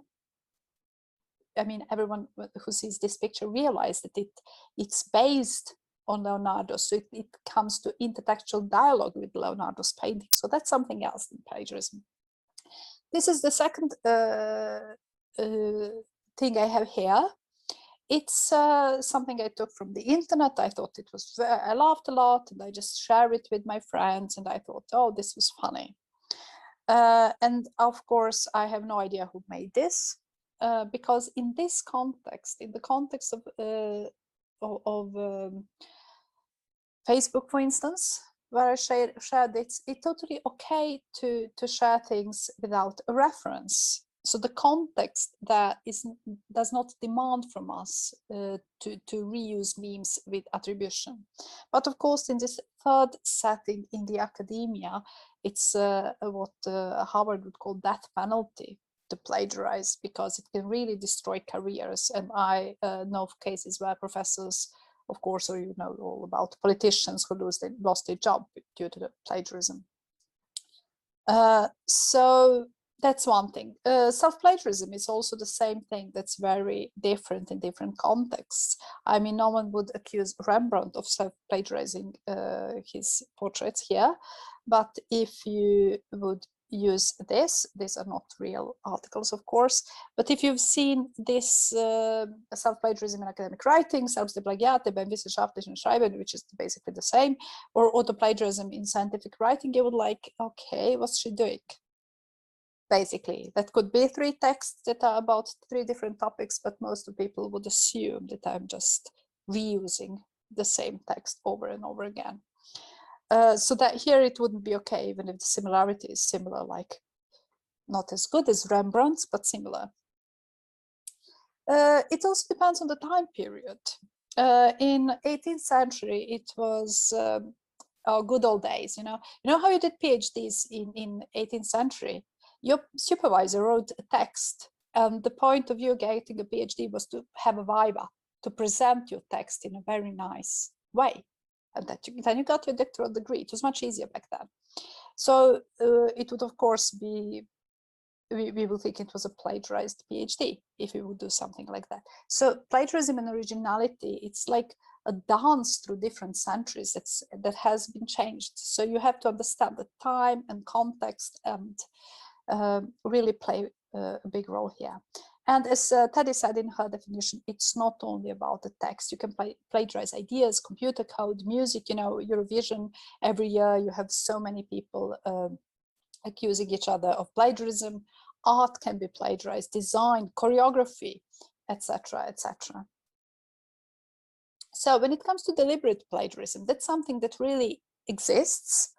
It's basically to deliberately present someone else's work as one's own. It's cheating. It's the question of ethics, but mostly of law. I think it's also a pedagogical issue, because sometimes people are not aware what they are doing and are taking this easier way to cheat, because they are not really aware of they're not thinking that they are going to need actually that knowledge, and so on and so on. So perhaps you might want to do something about it, but punishment is really a much better thing to do here. And of course there is contract cheating that you're going to talk much more about, or have already done it. That's when students get others to complete their coursework for them by outsourcing it. This is from one of these websites, and I usually always cite where I take my pictures from, but I didn't want to give them any credit because they don't deserve it here. But it's contract cheating is, yeah, that's really deliberate. You go and buy your paper. It's not, I don't consider it even to be plagiarism. It's a separate form of misconduct. But then you have this inadvertent plagiarism, as you wrote in the chat, and it is a pedagogical issue. And that's what people present someone else's work without giving the proper due to ignorance or carelessness. And here is something really we can focus on and teach. I mean, you are going to be teachers. Teach your students how to reference properly, because what happens quite often is that we take it for granted that students can do what Salim just spent an hour telling you how to do properly. And we just assume they can reference correctly. And there are so many things they are scared about and not certain about how to do. And if there are things that you are not certain about, ask other people. Don't try to hide with some sloppy reference. Ask someone how to do it properly. Take advice. I did interviews with students while I was working at Gothenburg University. We have this, what Salim was talking about.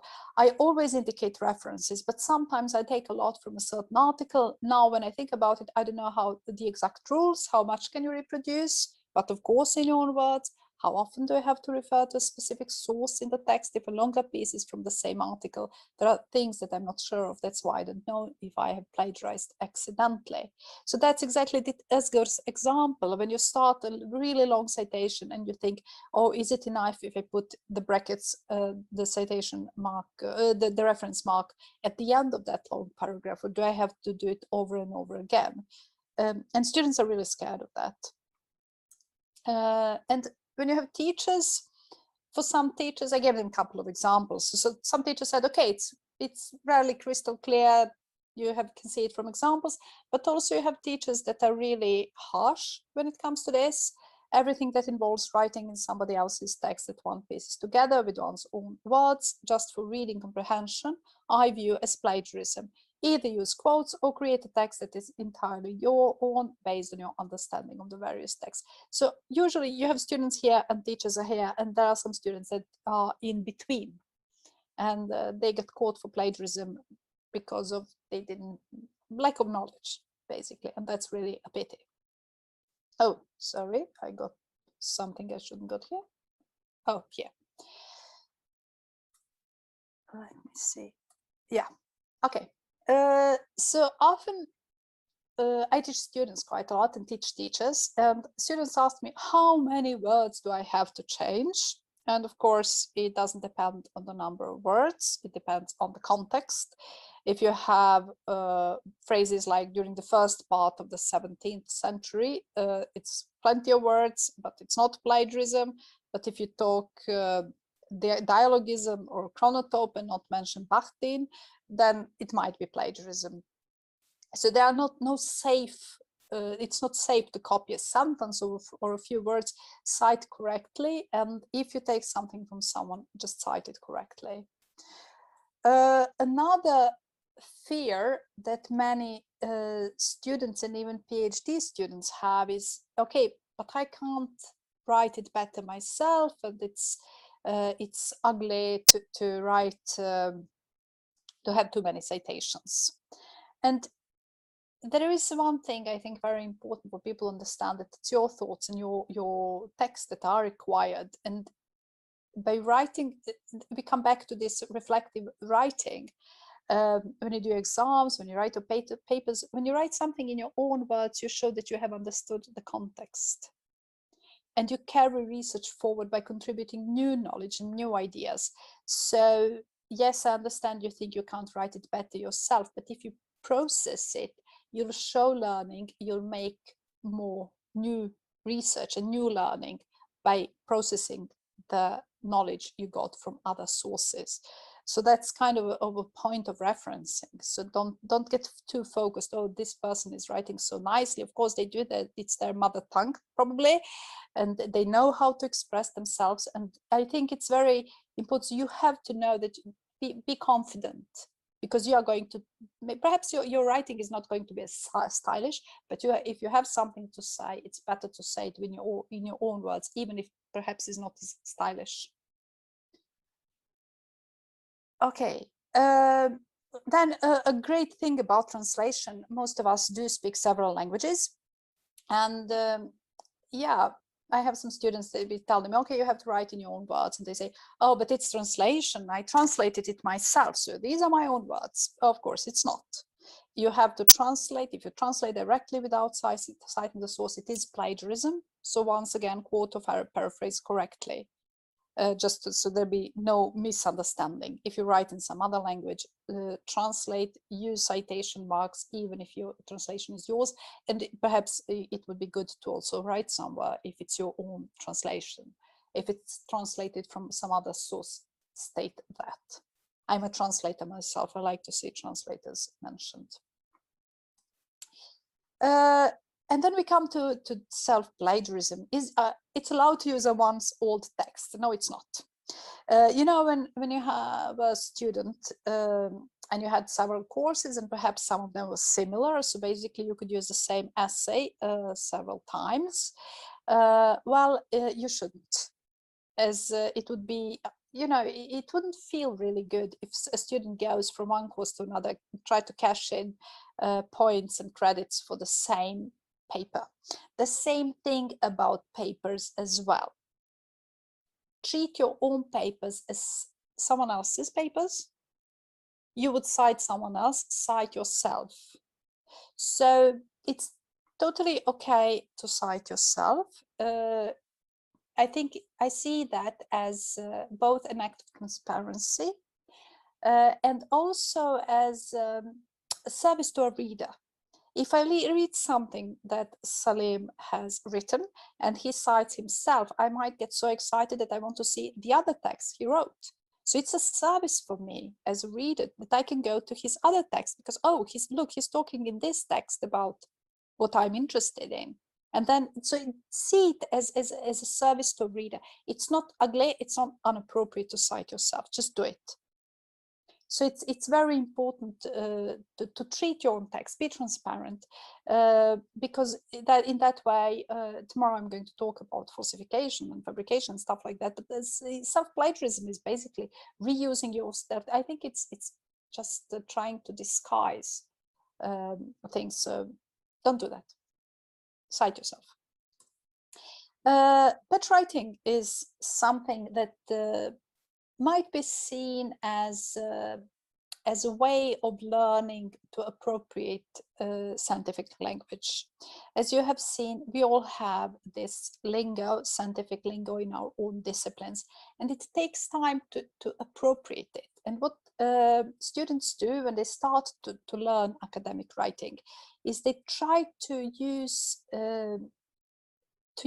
too many sources, and just change a few words to synonyms. They change a word order, and then you get patch writing. It's, you see the picture, it's a patchwork.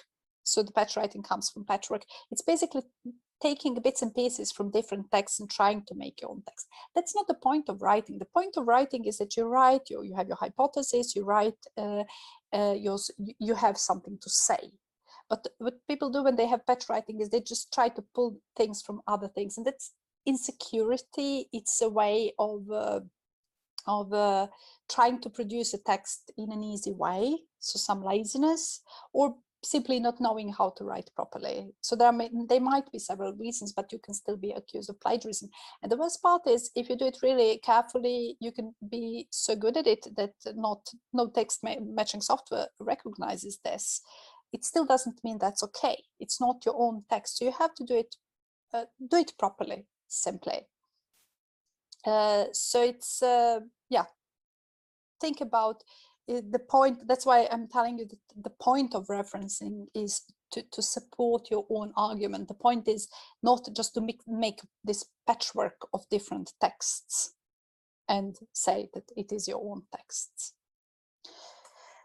Okay, some more about patch writing. This builds often on the notions that is completely wrong, that it's not good to quote too much and cite too much, and that you cannot formulate it better yourself, and we have covered that. It's okay to have many citations. And this is not paraphrasing, because paraphrasing doesn't mean, and that's what paraphrasing tools do, they are just changing words to synonyms, and someone called it word salad, and I thought it's really brilliant. Because that's basically what you get. So that's not paraphrasing when you do patch writing. And you can use it to learn terminology, but definitely not as an academic text. So that's a way, and it's good for you that are going to have students to know that this is something students do. But of course, I don't expect you're on way too high level to do this. I'm just telling you so you know about this. Another thing why people do this is that people sometimes, they copy things and they mix and match citations from things they have paraphrased, and sometimes it's really a mistake. What I usually say to students to do, take all the texts, all notes you do, write them into columns. In one column, in one color, write all direct citations. Write them in red. You can always change it later when you finish your text. And in another column, write your comments, paraphrases, and everything else, so that you visually can distinguish between direct quotations and paraphrasing. And use it in different color until you are ready to hand in the journal or the text. So you visually know, okay, this is direct quotation. So you don't make a mistake, because it's really annoying and stupid, and you can be accused of plagiarism, of course, because people don't know that it's just an honest mistake. A good thing to use when discussing sources is to blend them. In that way, you will not be too close to a certain source. So if these are made up quotes, I always use imagined quotes. But okay, so if Salim says, contract cheating is the most important problem in the academia, and you read my text that I wrote, even researchers are unaware of self-plagiarism, then you might want, for instance, to blend, to take from these two sources. And then if you write with them together, if you connect them, you don't risk to paraphrase too closely to a source. So you can write, it's evident that there are different opinions on what the biggest issue in higher education regarding academic integrity is. For us, it's contract cheating. Well, blah, blah, blah, points out that even researchers are unaware of self-plagiarism or something like that. So you can put it together. And this is a way you can work with texts in really a good way. So don't be afraid to put texts against each other and show your opinion as well.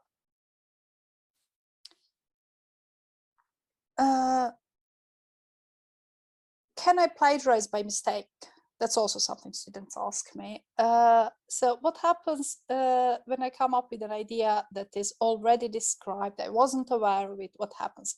And then I tell students, okay, this is not plagiarism. You just have had insufficient research. You should have done better. And one more is general knowledge. Basically, you don't have to make a reference for the general knowledge. So some formulations and definitions are generally accepted. I don't have to say, to have a reference if I write that Stockholm is the capital of Sweden, of course. And in some disciplines, different things are general knowledge. It depends a bit on what public you're going to have. So think about that. If you're not certain, discuss with your supervisor. And if you had to check it up somewhere, then it's not common knowledge.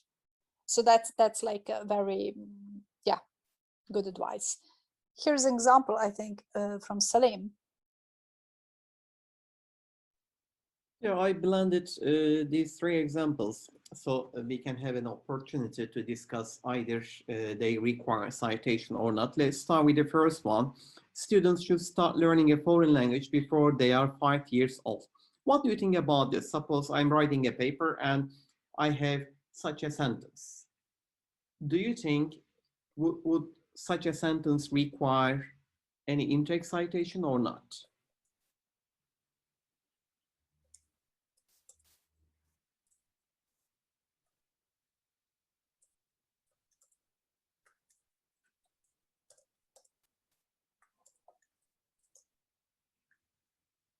Okay, as we see in the chat box, such a claim requires citation because it cannot be considered as common knowledge. And here I have a specific threshold level. I identify this as 5, and there might be some other people who claim 4 or who claim for 6 or who claim it wouldn't have any impact. So this definitely requires citation. What about the second one? Learning a foreign language requires practicing reading, writing, listening, and speaking.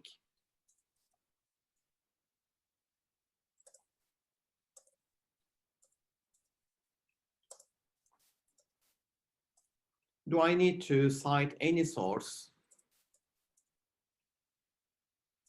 Common knowledge? No, it's general. No. Okay, we can consider this information as common knowledge because we all know that there are 4 main language skills in language learning. Therefore, we don't need to cite any source here. However, consider the difference in the third sentence. Writing is the most difficult language skill to master. Now, what do? I differentiate, I point out writing from the other skills. Therefore, I will need to refer to a source in order to show my readers why writing is more challenging, more difficult than the other language skills. So as you already practice here, we can identify when we need citations or when we don't need them. Yes, Sonia. Yes, I'm having a discussion here with Irene. She writes, if it's okay to, if you hear some unpublished data at the conference, what would you do? And I say, I would first contact the author because perhaps it's already in the publishing or it's published somewhere I didn't know about, but I would definitely, you have to cite it. And it might not be okay actually to cite someone's unpublished data because perhaps it's under the peer review process or something. So I would contact the author. Otherwise, even if it's okay, I would say, okay, this comes from this person presented at this conference, and treat it as you have to cite it. So you can't just reuse someone else's data, of course. But I would be very careful, because it would be unfair to the author to just go and tell whatever they are planning to tell. Yeah, it's safer to cite published papers because they are peer reviewed. Yeah. Although conference presentations, I mean the abstracts are peer reviewed, the presentation itself does not go under peer review, so it might be a bit risky. So that's the reason why we attend conferences. We go there, present, receive feedback, and if we realize any improvement requirements, then we revise it, we change it. So it's safer to cite peer-reviewed publications. Yeah, so but be careful. I mean, it's not fair to just go, and even if it's just on the conference you heard something, you have to be a bit careful. I mean, don't do things you wouldn't like someone do it to yourself. You wouldn't like to go to the conference and someone just go and publish everything you said and steal from you. So it's especially hard for PhD students, because PhD takes years to write, and you go and present at conferences, and you're planning to, if you write a monography like we do in the humanities, then it would be really weird if someone already published half of your whatever you are going to come up with, because you presented at the conference. So be careful, be nice to people. This is an infringement of copyright, so it is okay to cite a sentence, for example, an expression, but if you are citing half of the thesis, for example, this is an infringement of copyright. Another question, interesting question from Özgür regarding thesis, MA and PhD thesis. He says, he asked whether it is okay to cite them as they are not peer-reviewed. Özgür, indeed they are peer-reviewed. I mean, for thesis, there are supervisors and there are defense committees. So indeed, the student receives feedback. However, we need to know that writing a thesis a bit different from writing a paper for a journal. I mean, if there are any papers that are products of thesis, strategically they are a bit different from thesis.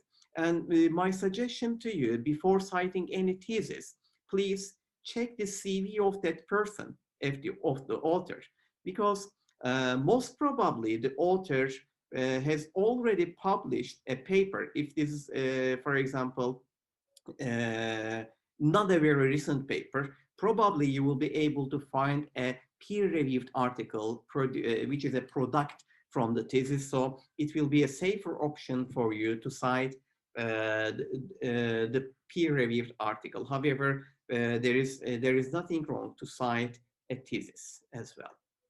No, and it's different in different disciplines. In humanities, we usually write theses. We don't end up writing articles based on that thesis. The thesis is research in itself.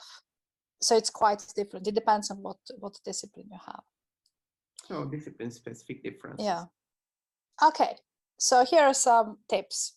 First of all, when you find a source, write all bibliographical information right away. There's not as annoying thing as having to go back and check the bibliography information when you're writing a paper. So do it properly. When you read papers, make bibliography, check it out. If you use Zotero or some other reference management tool, check it that everything is in there clear, put everything right away. So be a good researcher, don't rush through it. Taking notes is an important thing, taking bibliographical information as well. So the second rule, indicate the source of everything that is not yours. Text, pictures, diagrams. So it's not only text, it's also other things. So whatever is not yours, state it. So reference even to pictures and diagrams. Don't forget to mark your quotes visually with citation marks or block citation. That's why I'm telling you this with another color, because just to make sure that it's, and then not to forget to indicate it visually. Don't write texts that are too closely tied to various sources. So sources are, don't forget, sources should be used to help you in your argumentation. The point is not just to show off, oh, I'm such a good reader, I read 300 papers. That's not the point. Compare to sources, The risk is like that you're too close. So I'm repeating myself, but you know, the repetition is the mother of all knowledge. And how to become a better writer. There are many books in how to be a good writer. Helen Sword has written some books. There are many other authors you can easily find. And what you're going to see in all these books, how to write a thesis, and I would recommend you to read some of these books that are about thesis writing, is that writing through the whole process is very good. There was for some people, they think that it's better to do the experiments or whatever they do, some kind of research, and then to write it up. I don't think that's a good idea. You're going to forget so many things. So try to write during the whole process. Try to it doesn't have to be necessarily papers that you write from day one, but write a research diary. Write what you are doing, write what you are reading. Be very aware that you might need it later. Write your notes, write your reflection about what you are reading. So write during the whole process, because if you don't start to write directly, what will happen is that you have done your research, you have collected your data and everything, and writing becomes this ugly, horrible thing that you have to face, and you're really, really scared. And the more you wait, it's going to be uglier. So write, write, and write. It's not going to write itself. You need to learn how to write. It takes time. So writing is really good. And just write whatever. If you don't know what to write, write about what not being able to write. The important thing is to sit and to do it. Another point, which is really great, and especially PhD students that have time, if you don't have to teach everything, but it's to decide when do you have your writing period. So most people do it best by blocking in your schedules. This is when I'm going to do my writing. And distinguish writing from reading, because reading can sometimes be like, I'm hiding, I'm feeling productive by reading one more source instead of writing. Don't do that. Have time for reading and then have time for writing. So write either every day, put your block, turn off your notifications on your cell phone, turn off social media, and just write. I'm not as good as I sound myself, but I'm reminding myself of these rules as well. Another way of writing is, instead of having a day, for some people it works to have like a week to writing period, so they start to write the whole text. There are two different types of writers, basically. One of them is basically they think, and they start and they write basically more or less in that order the text is going to be. Most of us are not like that. I have a PhD student that write like that. I'm astonished that he can do that, but even he can have to go back and edit things and change things. I'm write a bit here and a bit there, and at the end it's like a puzzle that becomes a text. Most don't expect to write the introduction first. Perhaps you're going to do everything and then go back and write introduction.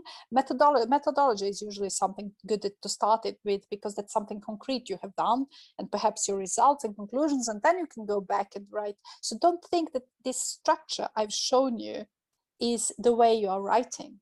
It's not necessarily that way you're writing. You're going to write your abstract last, and that's usually in the beginning of the paper. So then just make sure that you have conclusions and your hypotheses and questions, that everything works together, that you have this thread throughout your text. So most things you write are not going to be in the final product, so just feel free. You can always edit it later. It's better to write than to think about the form or how you are formulating yourself. I told my PhD student, one of them, that you're writing too pretty. Cut it off. Write uglier, because this is going to stop you from writing quickly and going through the text. So when you write quickly, then you can go back and edit it so it's prettier. But until then, just write so you have a text. Prepare your outline that we were talking about, but be aware that it might be revised. And the most important part, ask for feedback. See peer review as feedback. Ask your colleagues, ask your friends, form a writing group. That's very good. If you have several PhD students, read each other's text, give constructive feedback, and accept feedback from other people. If you get peer review, and you're going to get it if you publish papers, it's always, oh my God, they are so ugly. I feel so, I have this imposter syndrome right away. What am I doing? I'm horrible. No, you are not. They're trying to help you. And as a peer reviewer, see it as something that you are going to see it as a way to help your fellow researcher to make a better text.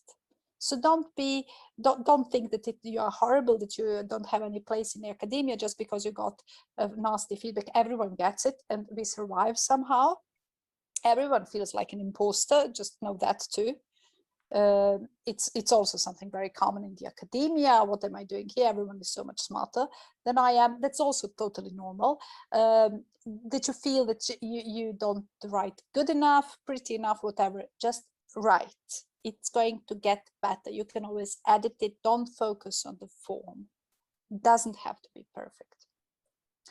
So these are my advice. I want to hear what are your best writing tips and strategies. So for the last, we have 18 minutes. I want to see how to write about blot. Yeah, in the chat. Great book. Great book. Okay. I'm going to stop sharing. I want for you to share your best writing tips and strategies. You can talk or you can just write in the chat. I loved How to Write a Lot, Paul Sive. He has 2 books actually, and it's really, Write It Up is the name of the other book. Both of them are brilliant, short. And one more thing, don't go and read now 20 of these How to Write a PhD books, because it's also a great way to escape writing. So don't make reading be something that will stop you from writing. Block some time today. Yeah, time blocking is great. So now before lunch, just go or whatever dinner you are from different place in the world. Everyone is a procrastinator. I'm too. This is my experience talking. I learned the hard way. Okay, write and read and rewrite. Yeah. Great. Force yourself to write 2-3 pages a day. 2-3 pages might be too much. Don't focus on how many pages, or because sometimes you're just going to end up writing a paragraph, and it's totally fine. So don't focus that you need to write 5,000 words or 2,000 words or whatever, but try to do during, I don't know, 1 hour, 2 hours. I don't know how much time to have focused writing. If you end up with this short text, it's better than nothing. It might be brilliant text, and sometimes you're going to end up with 2 pages. Doesn't matter. The important is that you regard it as a meeting with yourself. When you respect it as you would respect a meeting with another person. Beatrice, you wanted to say something? Yes, I would like to make a comment on the writing strategies, but before that, just to thank you for the tips you offered. This idea of accepting the way that you write and get better in time is quite important. So in my case, I believe that it has been very helpful for me to keep a writing journal. So every time I have a new project, I set some small goals, small tasks, the resources that I will need. So, and I also involve some feedback in between just to see if I'm going into the right direction. So writing about your writing process has always been helpful in many ways, because it helps me grow in the writing process, and writing through the moments that you have is always important, but it's not a task that it's not only the metacognitive side of writing, but also the collaborative and collective side, and being involved with others can also be quite helpful. So yes, my opinion is that writing is a very complex process that involves many angles. But still, it's fantastic to be part of that process, and you have to love doing what you're doing while you're doing it. Thank you. Thank you so much. So many good points. I love your writing diary. I think that's very good to write about writing, to write what you're going to end up with, because as I started with discussing this reflective writing as a way of that can basically make you think, and you so don't see as writing as something that's going to happen at the end. It's the way you make your thinking better through writing. It helps your thinking. So that's why it's important to write as well. I love also collaborative writing in Google, and meeting all my friends in Google. And I have friends all over the world, so we can work like, when you wake up in the morning and someone in America has already written some things, and then in the afternoon there's someone else from another part of the world. So it's like, it's really cool to write with people together. And you have these small meetings in Google Docs, and everyone can comment and everything. So that's also a good strategy to write collaboratively. So there are different ways depending if you're writing by yourself. My PhD was a monography, 400 pages, humanities. And so that's why I'm so excited about collaborative writing I'm doing now, because it's something totally different.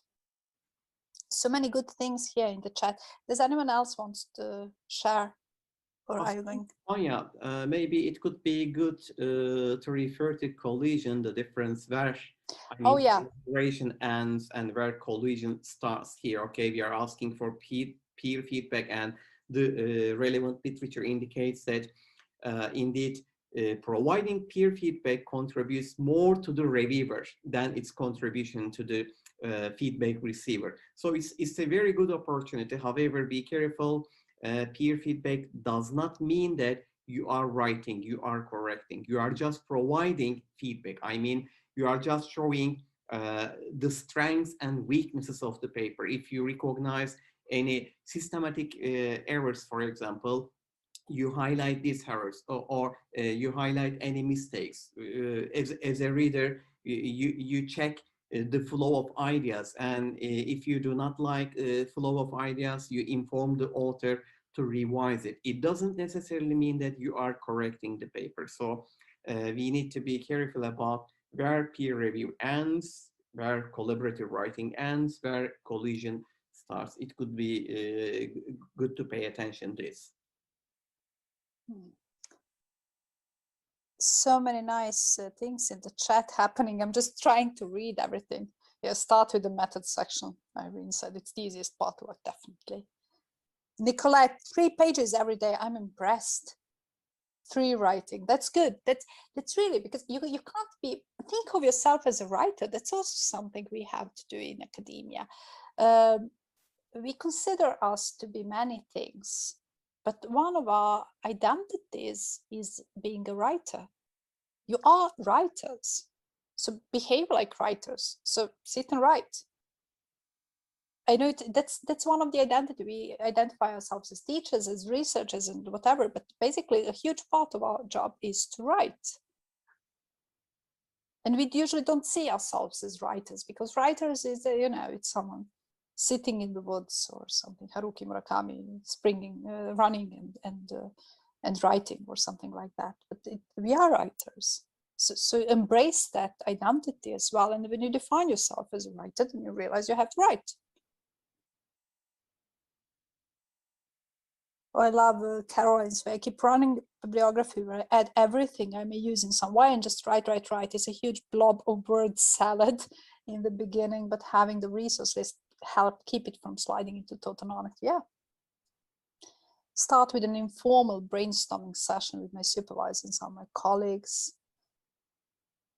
I record my literature notes in Excel, categorize, so I can search for various features later or quantify.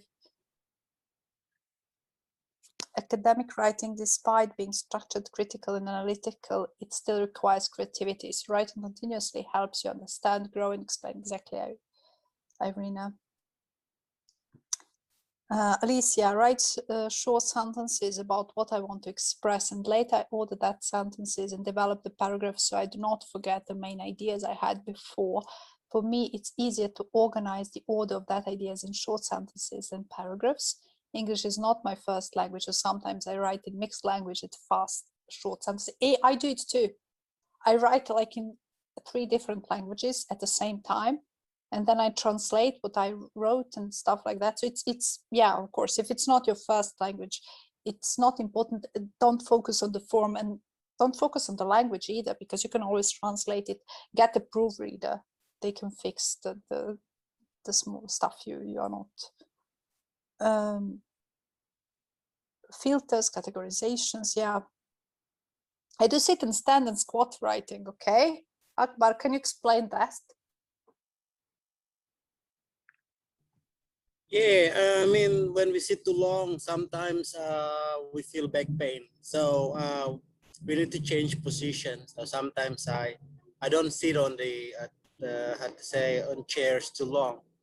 So like 30 minutes, and then I move to the other position, and then yeah, when after brushing my teeth and I squat, I put my laptops on the floor, and then I change position because it seems back pains started to. That's great from your back. I bet your back is grateful to you. Yeah. Petra, I see you have a problem with the social media. Yeah, me too. Pomodoro technique is great. You can have all these apps called Google Pomodoro. You can work for 25 minutes and then have 5 minutes for social media and just try to do it.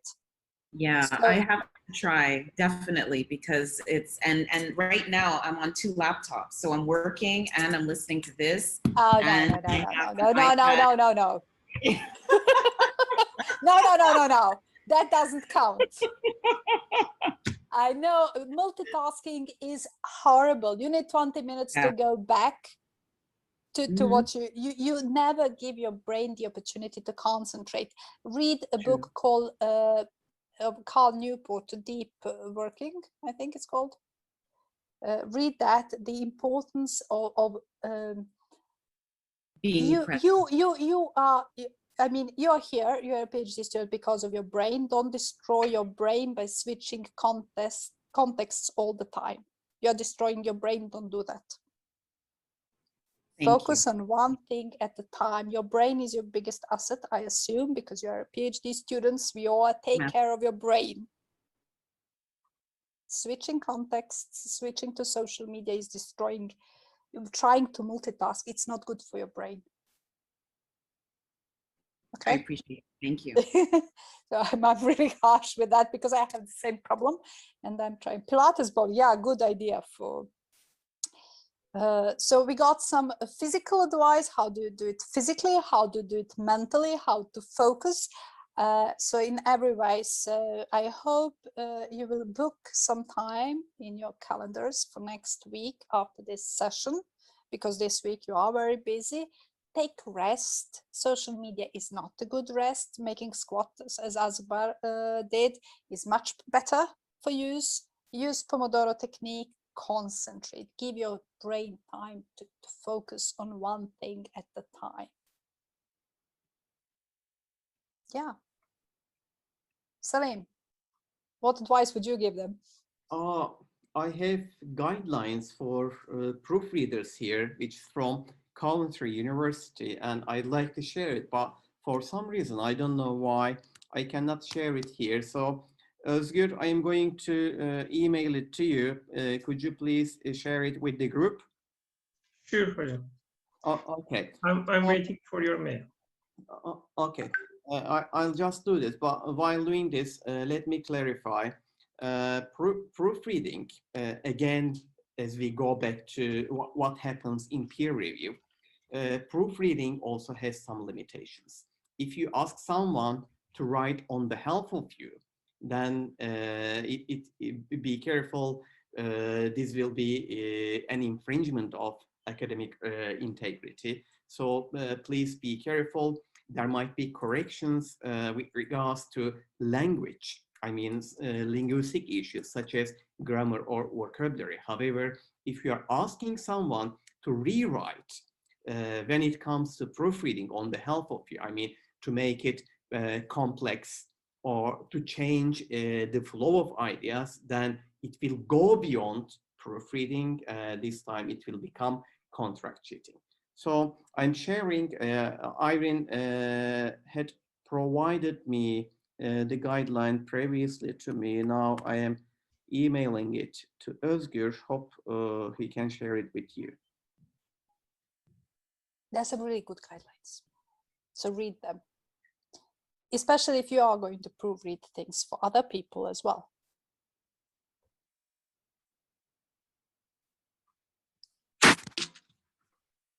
So do you have any questions?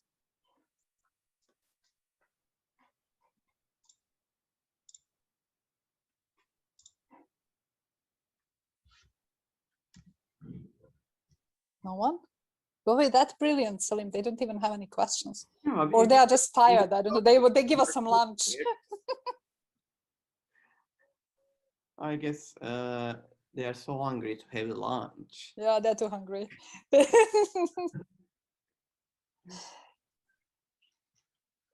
Let me Have see. you received?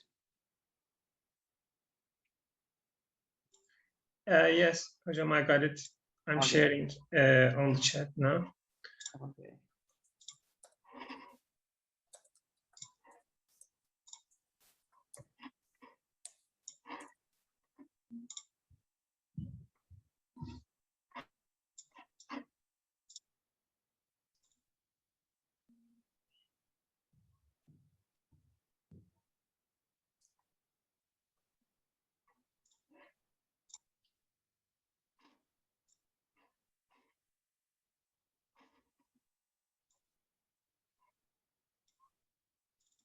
I'm not sure how relevant, but I'm wondering how to introduce some of these ideas with my colleagues. I think having these writer groups is very good. Basically, you need someone to do Pomodoro technique with you, so you can write for like 50 minutes and have 10 minutes break. I think many PhD students struggle to do this by themselves, and I think that writer groups are a very good idea. So I think that if you just propose it to your colleagues, they might want to do it. And it's something in the atmosphere when you're sitting there like for 2 hours and writing, or for half a day, and having small breaks where you don't work, and you create this creative atmosphere, and there is your creativity you want it to have. So that's really helpful. I would suggest you to try to figure out who of your friends. You don't even have to be from the same department. The important thing is that you sit and write in the same room. It really works. Okay, here's the ring. No, exhaustion doesn't help creativity. Sleep well. Don't go on Facebook in the middle of the night or whatever you do, TikTok or Snapchat, or I don't know what kids do nowadays. Some other strategies to avoid perfectionism. Stop feeling like an imposter. It's not you are there for a reason. You're doing best you can. It doesn't have to be perfect. There is no, the good dissertation is a published dissertation. It's not a perfect dissertation, because perfect dissertations never get published. So aim for good enough.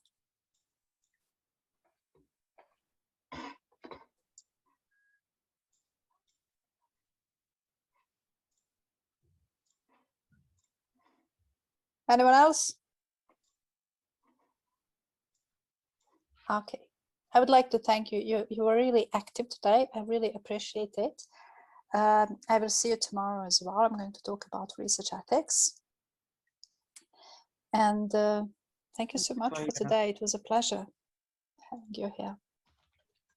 Thank you, Sonia. It was a great session. And thank you all participants.